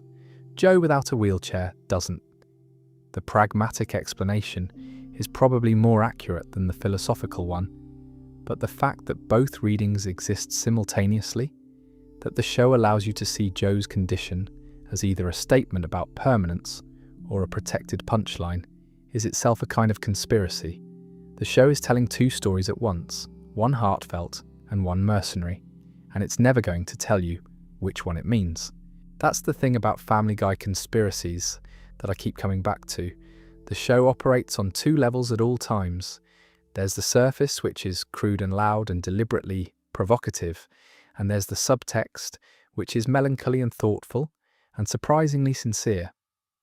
The surface is what gets the show talked about. The subtext is what keeps people coming back after 25 years. If you're still awake and enjoying this, I'd really appreciate it if you hit that subscribe button down below. It helps the channel more than you'd think, and it means I get to keep making videos like this one. But there's no pressure. We've still got plenty to talk about tonight, and I'm not going anywhere.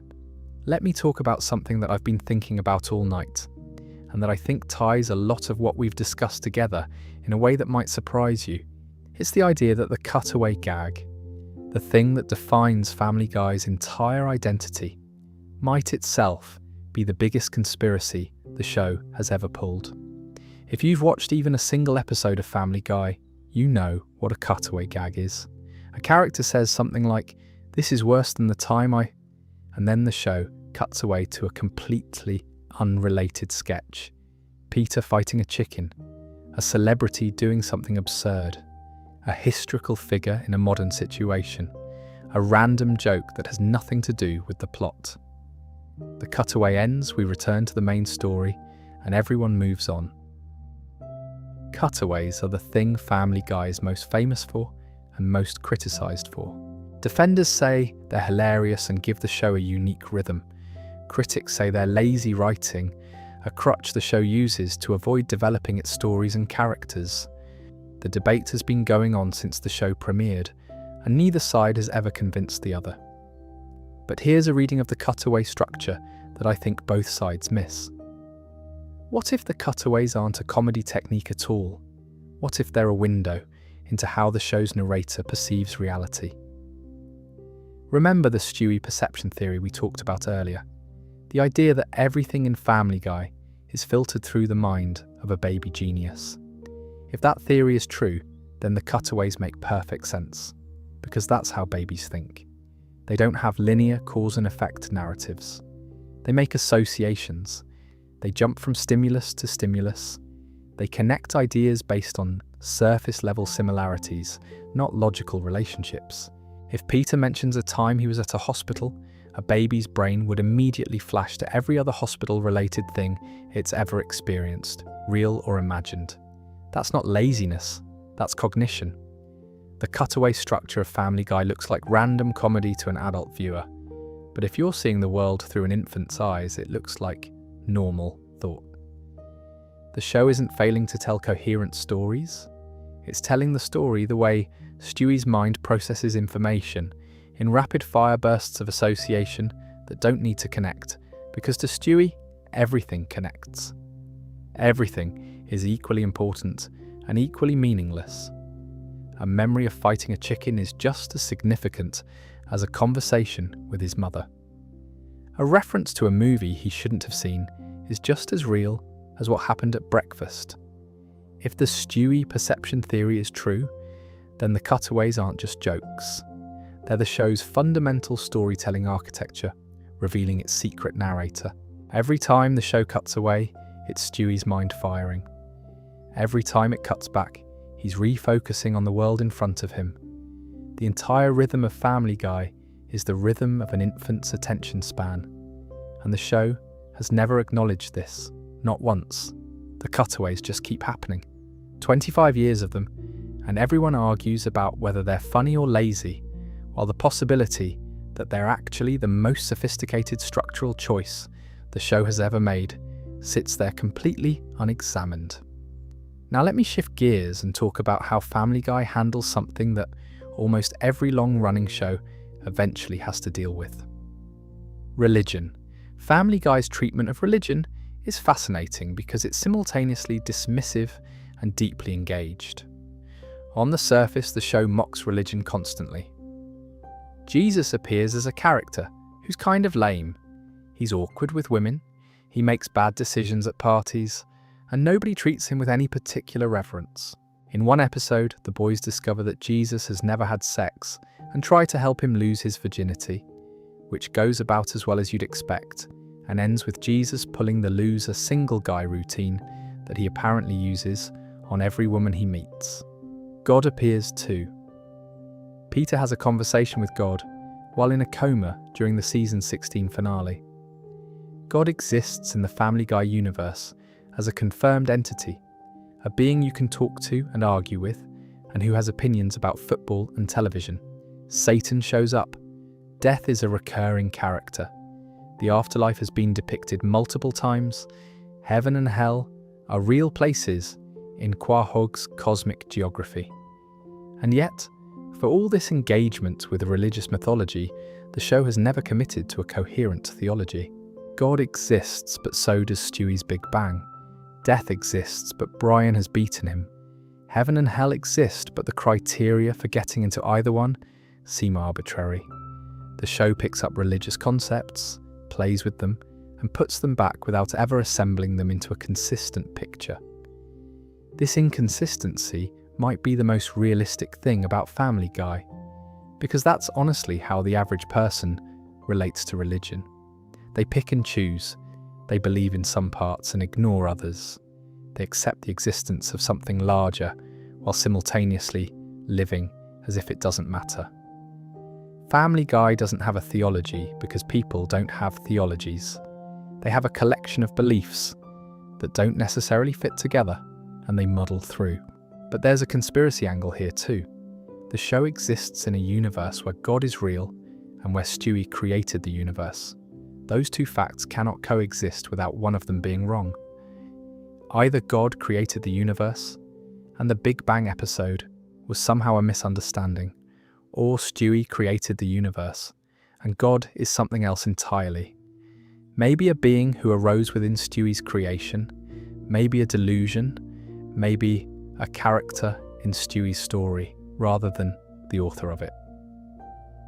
The show has never addressed this contradiction. It sits there between season 9 and season 16, two canon facts that cancel each other out, and nobody in a position of authority has ever acknowledged the conflict. For a show that loves to poke holes in everyone else's logic, that's a pretty conspicuous oversight. Or maybe the oversight is actually intentional. Maybe the show is making a point about the nature of religious belief itself, that it's possible to hold contradictory truths simultaneously and function perfectly well, that the universe can have two creation stories, and neither one has to be wrong, because belief doesn't operate on the level of logic. It operates on the level of need. You believe what you need to believe to get through the day. And in the Family Guy universe, everybody needs something different. Let me also talk about something that I think feeds directly into the conspiracy conversation and that people don't discuss nearly enough. The celebrities. Family Guy has featured, parodied, mocked, and antagonized more real-world celebrities than probably any other show in television history. And the way it does this is genuinely unique because the show doesn't just reference famous people, it turns them into recurring characters in its own mythology. Tom Cruise shows up, Paris Hilton shows up, Barbara Streisand, Adam West, James Woods, Rush Limbaugh, the list goes on and on. Some of these people voice themselves. Some are parodied without their consent. Some have sued or threatened to sue. And in every case, the show treats the celebrity not as a real person, but as a character in the Family Guy universe. Someone whose real-world behaviour is fair game for any kind of comedic interpretation the writers can imagine. What's fascinating from a conspiracy perspective is how often the show's fictional depictions of celebrities have intersected with real-world events. When Family Guy mocked a celebrity for something specific, the real celebrity would sometimes respond, and that response would sometimes prove the show's point. The show creates content. The content generates outrage. The outrage generates more content. It's a feedback loop that has been running for 25 years. And within that feedback loop, there's something almost sinister happening. Family Guy has become so culturally pervasive, so deeply embedded in how young people think about celebrities and public figures, that the show's version of reality sometimes overwrites actual reality. For millions of people, their primary association with certain celebrities is whatever Family Guy did with them. The show doesn't just reflect culture, it actively reshapes it. And it does this while maintaining the defense that it's just a cartoon. That's a form of power that nobody really attributes to animated comedies. But when your show has been running for 24 seasons and has been watched by hundreds of millions of people, the ability to define how people think about public figures isn't just influence, it's infrastructure. Family Guy isn't observing culture from the outside. It's inside it, shaping it, and then making episodes about the shape it just created. The most interesting example of this, and the one that most directly connects to the conspiracy theme of tonight's video, involves an episode that the show pulled from circulation and that most streaming platforms have removed or restricted. Season 11 featured an episode called Turban Cowboy. In this episode, Peter befriends a Muslim man and through a series of misunderstandings and bad decisions, ends up involved in a plot that goes sideways in ways that I won't describe in detail. After the Boston Marathon bombing in April 2013, a manipulated clip from this episode circulated online that appeared to show Peter causing an explosion at the Boston Marathon. The clip was fake, edited together from different moments in the episode to create a false narrative. But it went viral anyway, and the resulting controversy led to the episode being pulled from Hulu and Fox's website. The episode didn't predict the Boston Marathon bombing. The clip that went viral was deliberately manipulated. But the fact that a Family Guy episode could be weaponized that way, that someone could take footage from the show and edit it into something that looked like a prediction of a real-world tragedy, says something about the show's relationship with reality. Family Guy has produced so much content, covering so many topics, making so many jokes about so many possible scenarios, that the sheer volume of material virtually guarantees that some of it will appear to predict or parallel real events. The word for that isn't prophecy. The word is statistics. When you've made over 447 episodes, each containing dozens of cutaway gags covering every conceivable topic, the odds of one of those gags randomly aligning with a future event approach certainty. But try explaining statistical inevitability to the internet. The narrative that Family Guy predicts things is way more compelling than the mathematical reality that a show with this much content will occasionally appear to predict things by pure chance. And the show has never pushed back on this narrative. They've never come out and said, "We don't predict anything. We just make a lot of jokes and some of them accidentally look prophetic." They've let the myth persist, and myths, once established, become their own kind of truth. Family Guy has a complicated relationship with the idea of conspiracy itself. On one level, the show constantly depicts conspiracy and paranoia as comedy. Peter's schemes are always absurd. The government conspiracies are always ridiculous. The elaborate plots are always undermined by human stupidity. The show's default position seems to be that conspiracies are funny precisely because they're improbable. But on another level, the show lives and breathes conspiracy. Stewie is literally a baby who builds weapons of mass destruction in his bedroom, and nobody notices. Brian's intelligence has no official explanation. The multiverse exists, but nobody talks about it. Characters die and come back, and the world resets, and nobody questions why. The town of Quahog is, if you step back and look at it, one of the most conspiratorial settings in all of fiction. Things happen in Quahog that should change the world, and then they just don't. The status quo always returns. The evidence always disappears. The witnesses always forget. If Quahog were a real place, conspiracy theorists would have a field day with it. A town where reality bends, where people survive impossible events, where time doesn't work properly, where the rules of physics apply only when convenient. That's not a sitcom setting. That's a government black site. And maybe that's the joke. Maybe the real conspiracy of Family Guy is that there is no conspiracy. The show is just a cartoon about a stupid man and his talking dog, and all the mythology and all the theories and all the unanswered questions are just a natural byproduct of 25 years of cranking out 22-minute episodes every week. There's no master plan. There's no hidden message. There's just a writer's room full of talented people who keep throwing ideas at the wall and never bothering to clean up what sticks. But here's the thing, even if that's true, even if none of it is intentional, the result is the same.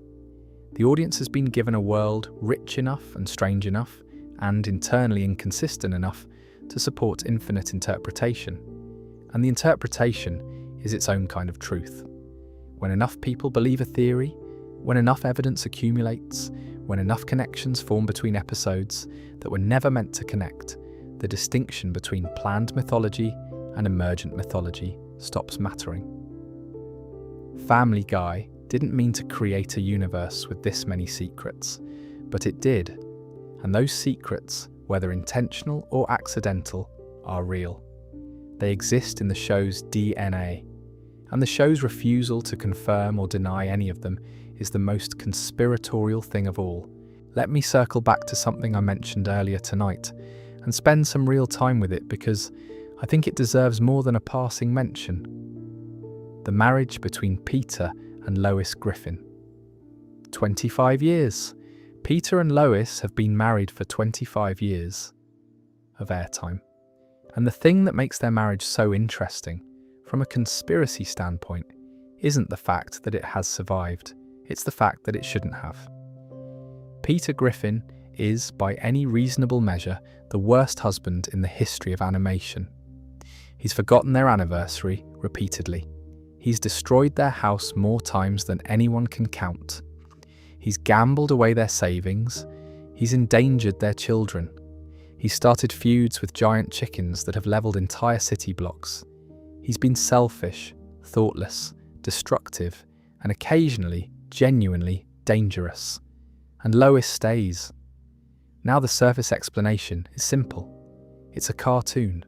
The status quo has to be maintained. If Lois left Peter, the show would be fundamentally different, and the writers don't want that. Fair enough, but the show itself has gone out of its way to provide an in-universe justification for why Lois stays, and that justification is actually pretty dark. In multiple episodes, the show has established that Lois comes from extreme wealth.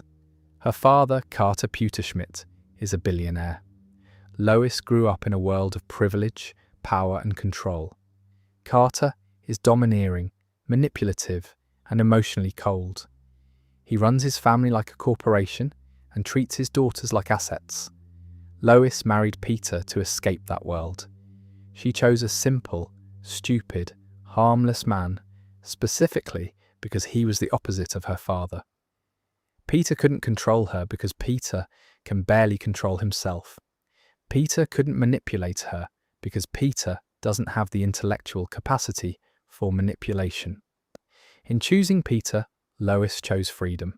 She chose chaos over order, warmth over wealth, a man who would never threaten her the way her father did. But here's the trap. By marrying a man who is fundamentally incapable of being a real partner, Lois locked herself into a different kind of prison. She's free from her father's control, but she's trapped in a marriage where she does everything. She raises the children. She manages the household. She handles every crisis. She is simultaneously the most competent person in the family and the person with the least autonomy, because everything she does is in service of keeping Peter's chaos from destroying them all. The show has played this dynamic for comedy for 25 years, but there have been moments scattered across the series where the mask slips and you can see the weight of it on Lois. Episodes where she has a breakdown, episodes where she cheats or comes close to it, episodes where she briefly becomes someone else entirely, a criminal, a fighter, a person unrecognizable from the patient wife she usually presents as. And those episodes always end the same way. Lois comes back, the status quo returns, Peter learns nothing, and the cycle starts over. If you're watching the show casually, this is just the reset button that every sitcom uses. But if you're watching closely, if you're paying attention to the patterns, what you see is a woman who has tried to escape her marriage dozens of times and has been pulled back every single time. Not by Peter. Peter doesn't pull her back. He doesn't even notice she's gone. She's pulled back by the structure of the show itself, by the narrative necessity of maintaining the Griffin household as a functional unit. Lois Griffin is a prisoner of her own premise, and the show knows it. The show has given her just enough moments of rebellion, just enough episodes of breaking free to acknowledge that her situation is suffocating. But it has never, not once, let her actually leave. Because if Lois left, the show would have to confront something it has spent 25 years avoiding. The possibility that Peter Griffin, the lovable idiot, the harmless fool, is actually the villain of his own story. Okay, let me talk about something now that ties into basically everything we've discussed tonight. Something that operates at a level above the characters and the plot lines and the individual theories. Something that is maybe the biggest quiet conspiracy of the entire series. Seth MacFarlane voices Peter Griffin. Seth MacFarlane voices Stewie Griffin. Seth MacFarlane voices Brian Griffin. Seth MacFarlane voices Glenn Quagmire. He also voices numerous minor and recurring characters throughout the series. One man, 4 of the most important characters on the show. 4 completely different personalities, all coming from the same brain. Peter the buffoon, Stewie the genius, Brian the pretentious intellectual, Quagmire the unrestrained id. These aren't just 4 characters, they're 4 aspects of a single person. They're 4 fragments of Seth MacFarlane's psyche, each one given a body and a voice and permission to exist independently of the others. Think about what that means for the conspiracy theories we've been discussing.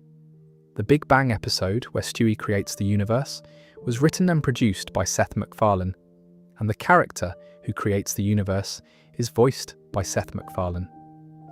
The episode where Brian reveals he's thought about suicide was performed by Seth MacFarlane, voicing a character that MacFarlane has admitted is the most autobiographical figure on the show.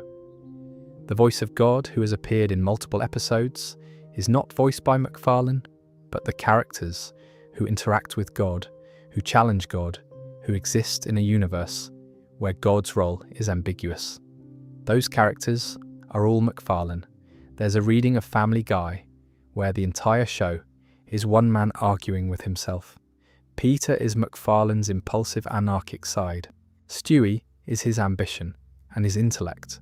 Brian is his self-image, the person he thinks he is when he's being honest. And Quagmire is the appetites he can't fully control, the parts of himself that he knows are problematic but can't entirely suppress. When Quagmire delivered that devastating speech to Brian in Season 8, the one where he lays out every single reason why he hates Brian, calling him a bore, a fraud, a bad friend, a terrible person masquerading as a good one. That was Seth MacFarlane voicing one character and writing the dialogue for another character, both of whom he also voices, and having one of them destroy the other with truths that the writer clearly believes on some level. It was a man using 2 of his own creations to stage a confrontation between 2 parts of himself. Is MacFarlane aware of this? Almost certainly. The guy is too smart and too self-aware not to understand what he's doing, but he's never discussed it in those terms. He's talked about the characters as separate entities, as creations with their own lives and their own logic, he's never publicly acknowledged that Peter, Stewie, Brian and Quagmire are different faces of the same person, and maybe that's because acknowledging it would collapse the fiction. If the audience started seeing Peter and Stewie and Brian and Quagmire as fragments of Seth MacFarlane rather than as independent characters, the emotional weight of their interactions would shift. Brian's suicidal ideation wouldn't be about a fictional dog anymore. It would be about a real person. Stewie's isolation wouldn't be a baby genius's existential crisis. It would be a portrait of a brilliant man trapped in a role he's outgrown. The show works because we believe the characters are real within their own world. The moment we see the puppeteer instead of the puppet, the magic dies. So MacFarlane maintains the illusion. He gives interviews as the creator, not as the man whose inner life is playing out on screen every Sunday night. And the show continues, year after year, this extraordinary act of public self-examination disguised as a crude cartoon about a fat guy in Rhode Island. Speaking of MacFarlane, let me tell you something about the man's career trajectory that I think connects to everything we've talked about tonight in ways that are hard to ignore. After Family Guy was revived in 2005, MacFarlane became one of the most prolific creators in entertainment. He launched American Dad, which is still on the air. He launched The Cleveland Show. He created, wrote, directed, and starred in the Ted movies. He hosted the Academy Awards. He created The Orville, a science fiction show that started as a comedy and evolved into one of the most critically acclaimed science fiction series on television. He released multiple big band jazz albums. He became a vocal advocate for science and secularism. He produced the Cosmos Revival with Neil deGrasse Tyson, and through all of that, Family Guy kept going, season after season after season. MacFarlane has repeatedly talked about wanting to end the show, or at least step back from it. In multiple interviews over the years, he's expressed frustration with the constraints of network animation, with the repetitive nature of the format, with the feeling that the show has said everything it needs to say. But it keeps going. Fox won't let it die. The audience won't let it die. The merchandise revenue, the syndication deals, the streaming contracts, the cultural footprint, all of it keeps the show alive, long past the point where its creator wanted to move on. There's a reading of this situation that connects directly to the hell theory we discussed earlier. Seth MacFarlane is a man of enormous ambition and talent who is forever tethered to a show he created when he was 25 years old. No matter what else he accomplishes, no matter how far he stretches creatively, he will always be the Family Guy guy. The show is his greatest success and his most inescapable obligation. He can't leave it because it's too valuable. He can't end it because the network won't allow it. He can make Cosmos and Ted and the Orville and jazz albums, but every Sunday night, Family Guy airs, and that's what people know him for. If Quahog is hell for its characters, a place where nothing changes and nobody escapes, and the same patterns repeat forever, then Family Guy itself might be a kind of hell for its creator. A brilliant man trapped in an eternal loop of his own making, voicing 4 characters who can never grow up, never move on, never escape the town he built for them. The show that almost never existed because MacFarlane almost died on September 11th became the thing he can never get away from. There's an irony there that's almost too perfect to be accidental. The man who survived a plane crash by 30 minutes is now a prisoner of the life that survival gave him. He wanted to live. He got to live. And what living looks like for Seth MacFarlane is sitting in a recording booth doing Peter Griffin's voice for the 447th time, while the show he created keeps churning out episodes he didn't ask for. I don't know if that's a conspiracy. Maybe it's just the entertainment industry. Maybe it's just what happens when you create something that takes on a life of its own. But there's something about it that feels important to acknowledge tonight. In the context of all these theories and mysteries, the man at the center of all of it, the man whose brain all of this comes from, might be the most trapped person of all. All right, we're getting into the final stretch of tonight's journey, and I want to spend this last section talking about something that I think pulls everything together: the relationship between Family Guy and its audience. Because that relationship is, in its own way, the strangest conspiracy of all. Family Guy has been cancelled twice and brought back twice. Think about what that means. The network looked at this show, decided it wasn't worth keeping, and shut it down. And both times the audience said no. Not politely, not through gentle feedback, through sheer force of will. The first time, fans bought so many DVDs and watched so many reruns on Adult Swim that the show's value became impossible to ignore. Fox had to bring it back because the audience made it too expensive not to. The second time, when the show faced the possibility of not being renewed in later seasons, the fan base mobilized again. Online campaigns, social media pressure, streaming numbers that defied expectations. Every time the industry tried to move on from Family Guy, the audience refused to let it go. There's a version of this story where it's just business, supply and demand. The audience wanted the product, the network supplied it. Capitalism works as intended.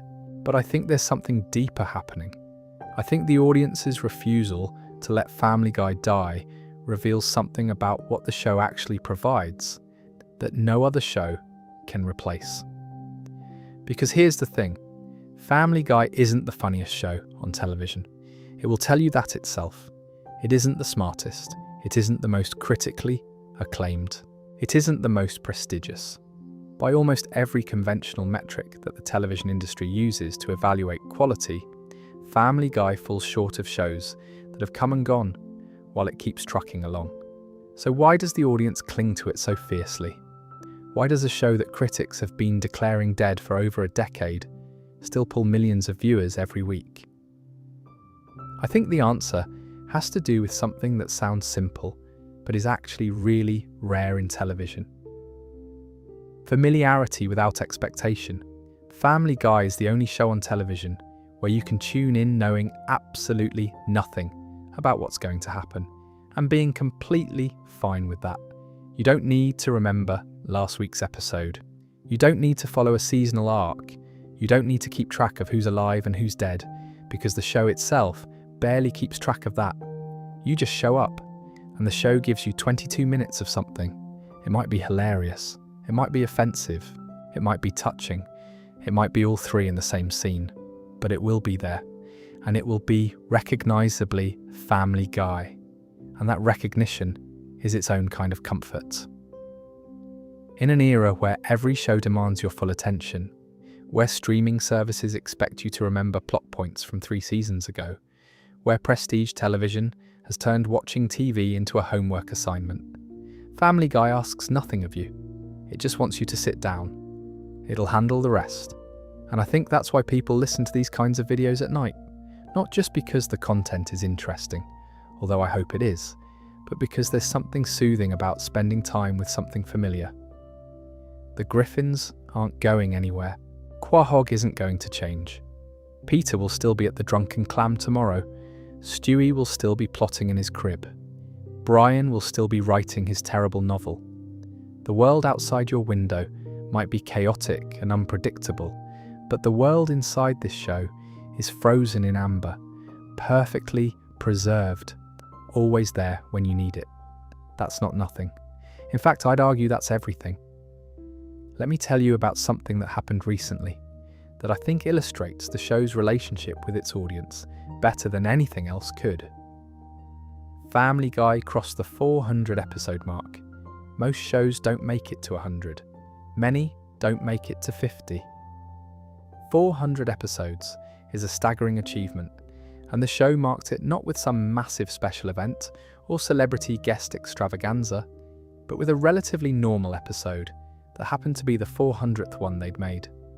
There was no parade, no self-congratulatory retrospective, no clip show.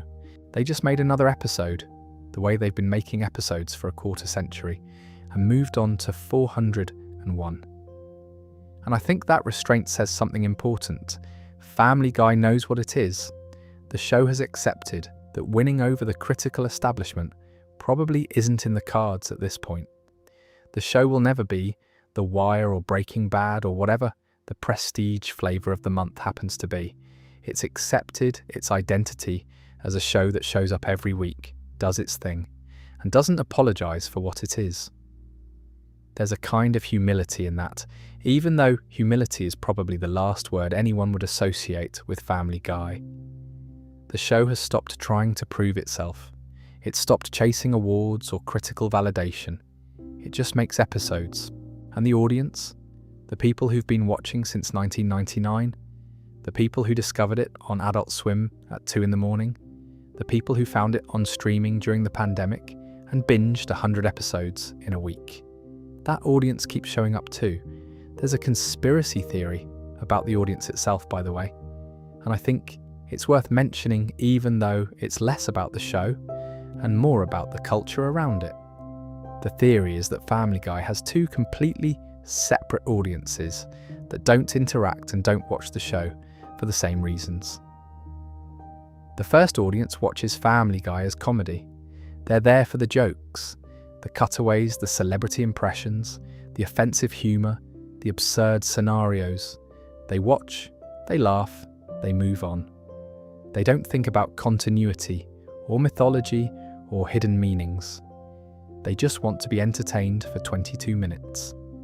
The second audience watches Family Guy as a puzzle. They're the ones who noticed the Stewie perception theory.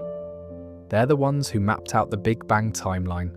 They're the ones who cross-referenced episodes to figure out whether Brian is a CIA experiment.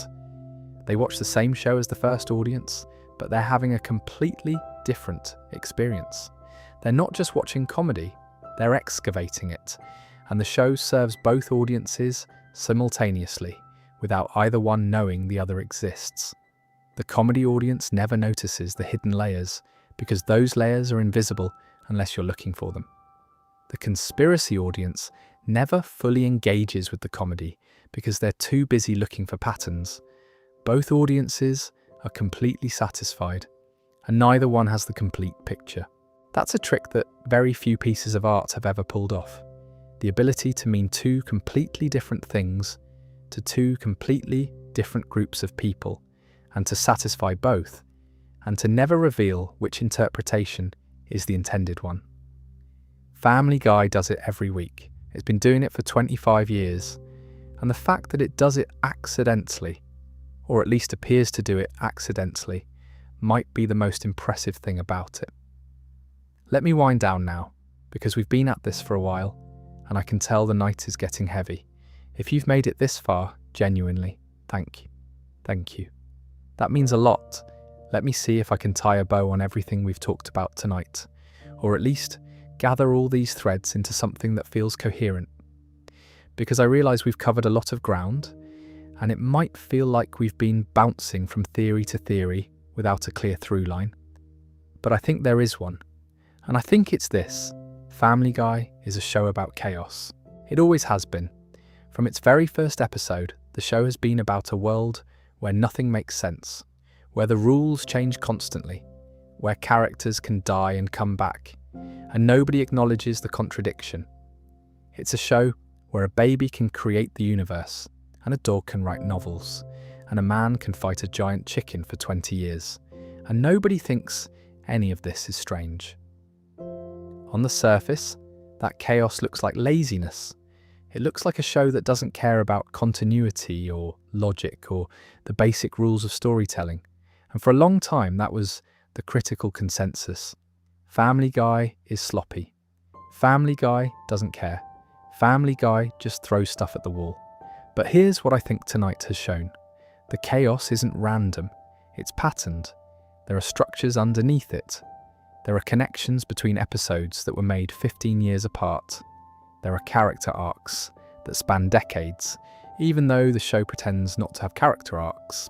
There are philosophical questions embedded in throwaway lines that the show dropped and never picked up again. The chaos is a surface. Underneath it, there's something else. Something messier and more interesting than the polished mythologies of shows that actually try to be deep. Stewie created the universe. Brian might be a CIA experiment, Meg voluntarily sacrifices herself for a family that might not even be hers. The cutaway structure might be a baby's thought patterns. The floating timeline might be evidence that the characters are trapped in a loop they can't escape.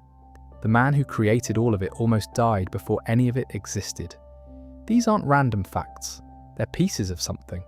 A portrait of a show that accumulated meaning, the way a river accumulates sediment, slowly, naturally, without anyone planning it. Family Guy wasn't designed to have a mythology, but it grew one anyway. 25 years of weekly episodes produced a mythology so dense and so contradictory that it rivals any show that was specifically built to be mythological. And the most Family Guy thing about it is that the show will never acknowledge this. There will never be a grand reveal. There will never be an episode where Stewie wakes up and realizes it was all his dream, or where Brian discovers his CIA file, or where Meg finally escapes. The questions will remain questions. The theories will remain theories. The connections will remain invisible to anyone who isn't looking for them. And that's okay. That's actually the point. Family Guy is a show that gives you exactly as much meaning as you're willing to find. If you want 22 minutes of jokes about a fat guy and a talking dog, it will give you that. If you want a 25-year examination of loneliness, mortality, the nature of consciousness, and the cosmic implications of a baby's time machine, it will give you that too. Same show, same episodes, different eyes. The beauty of Family Guy is that it never forces you to choose. It just sits there, 447 episodes, deep, waiting for you to decide what it means to you. So that's where we'll leave it tonight. The Griffin family is still in Quahog.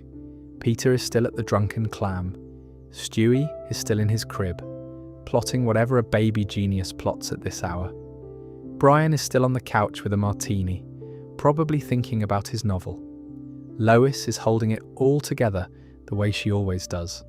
Meg is absorbing whatever needs absorbing. Chris is somewhere, being Chris.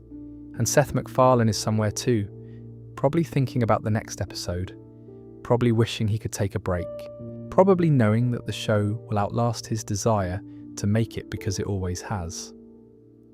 The man who survived September 11th by 30 minutes created a show that refuses to die. There's a cosmic joke in there somewhere, and knowing MacFarlane, he probably sees it clearly and just doesn't feel like explaining it. Quahog will still be there in the morning. The theories will still be there. The mysteries, the contradictions, the unanswered questions, none of them are going anywhere. And neither is the show. If you've enjoyed tonight and you'd like to hear more of these deep dives, consider subscribing to the channel. It costs nothing and it helps more than you'd realise.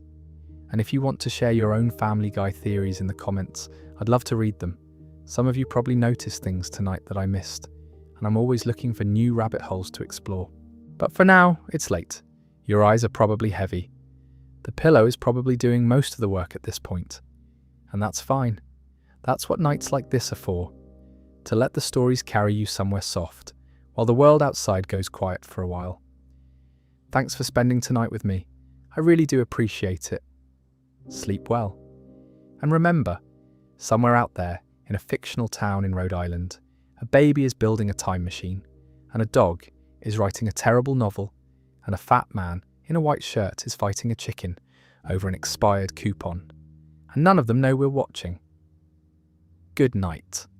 Actually, before we wind all the way down, let me tell you about a few more things that have been rattling around in my head all night. Things I didn't want to skip because they add texture to everything we've already covered. Let's talk about Mayor Adam West. Adam West, the real Adam West, the man who played Batman in the 1966 television series, became a recurring character on Family Guy starting in season 2. But the show didn't use him as Batman. They used him as the eccentric, delusional mayor of Quahog.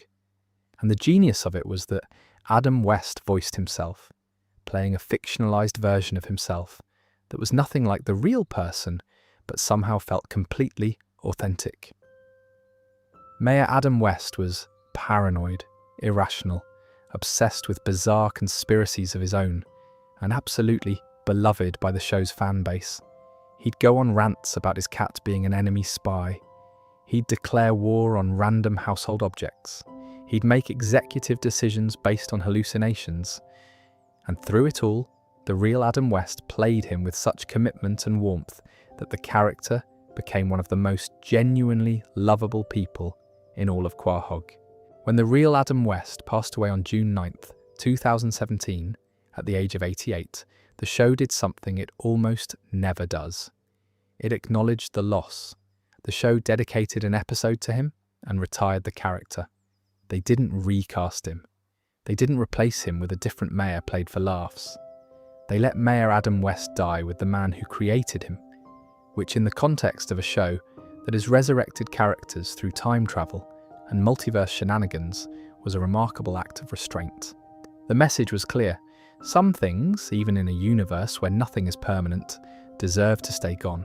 Some deaths matter too much to undo.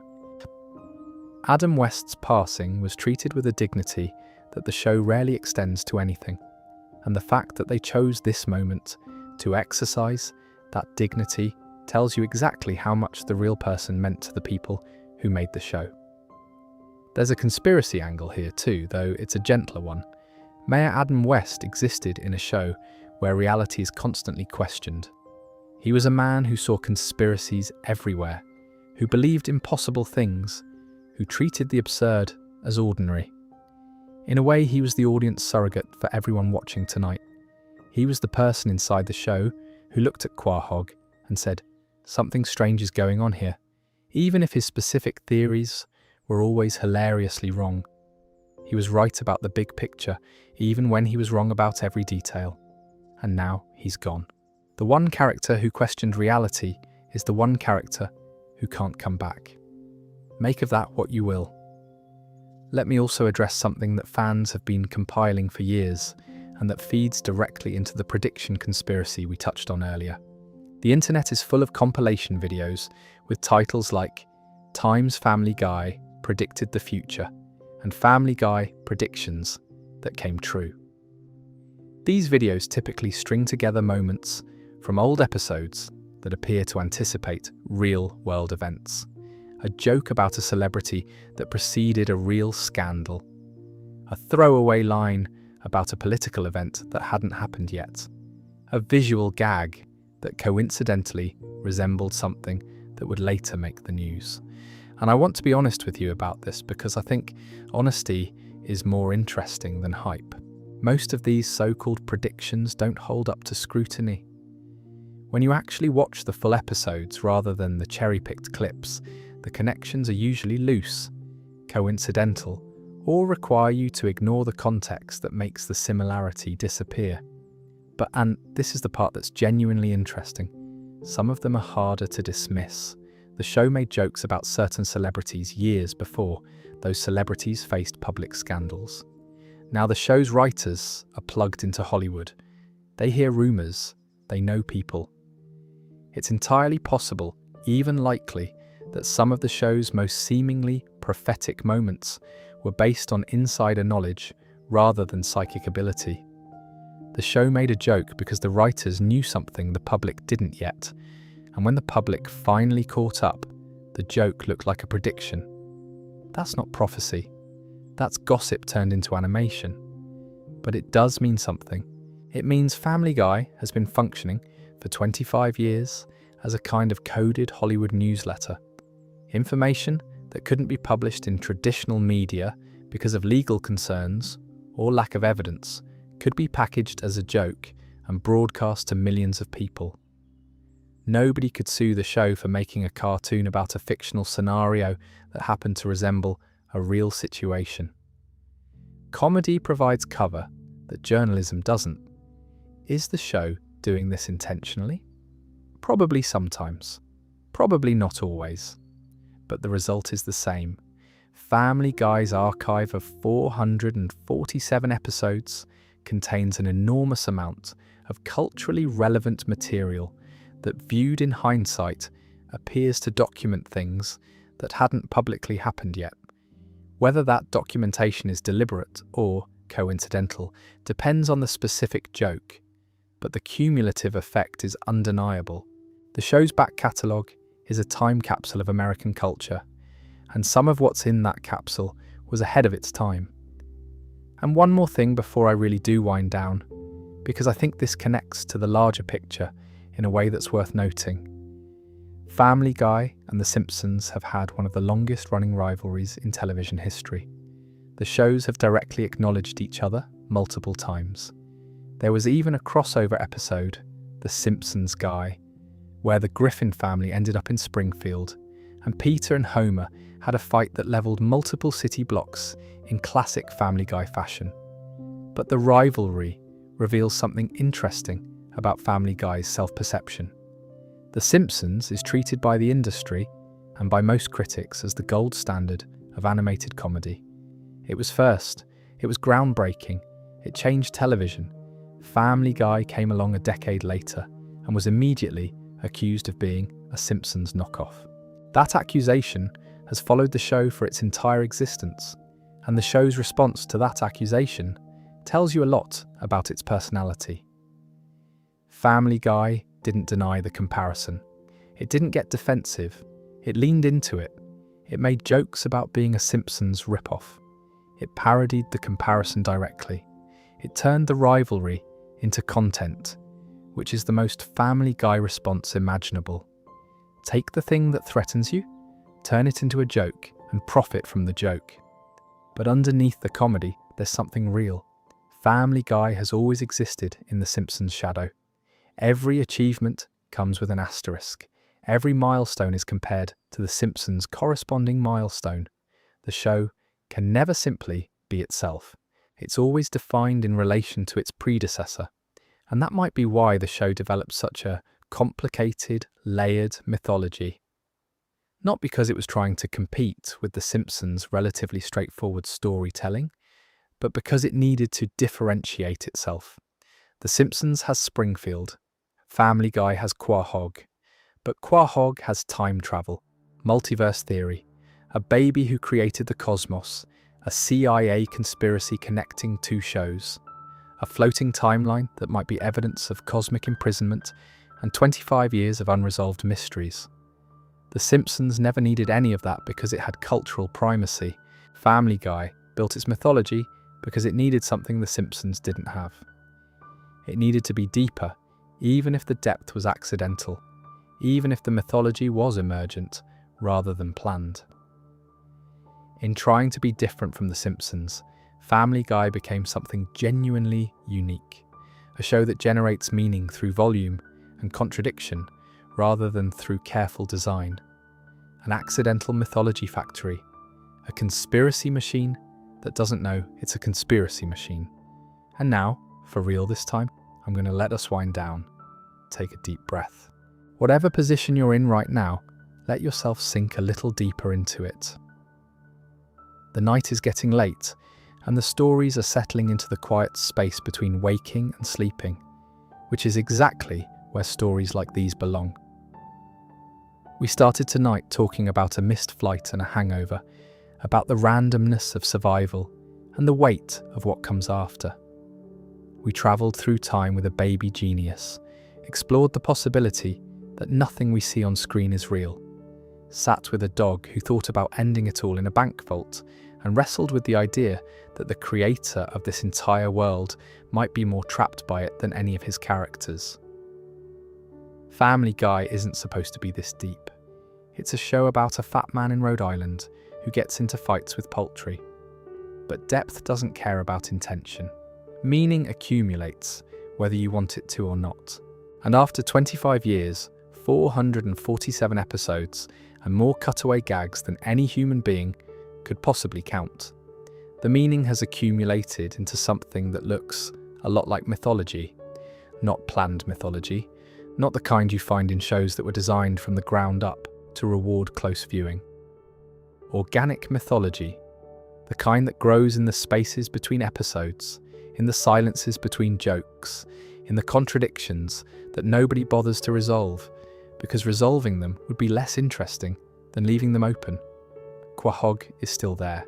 The lights at the Drunken Clam are still on. Peter is still on his stool, and somewhere in the Griffin house, Stewie is lying in his crib, staring at the ceiling, thinking thoughts that nobody else in the family can hear, except Brian. Brian can always hear him. Good night, sleep well. And if you dream about Quahog tonight, pay attention to the details. You might notice something the show has been hiding in plain sight for 25 years.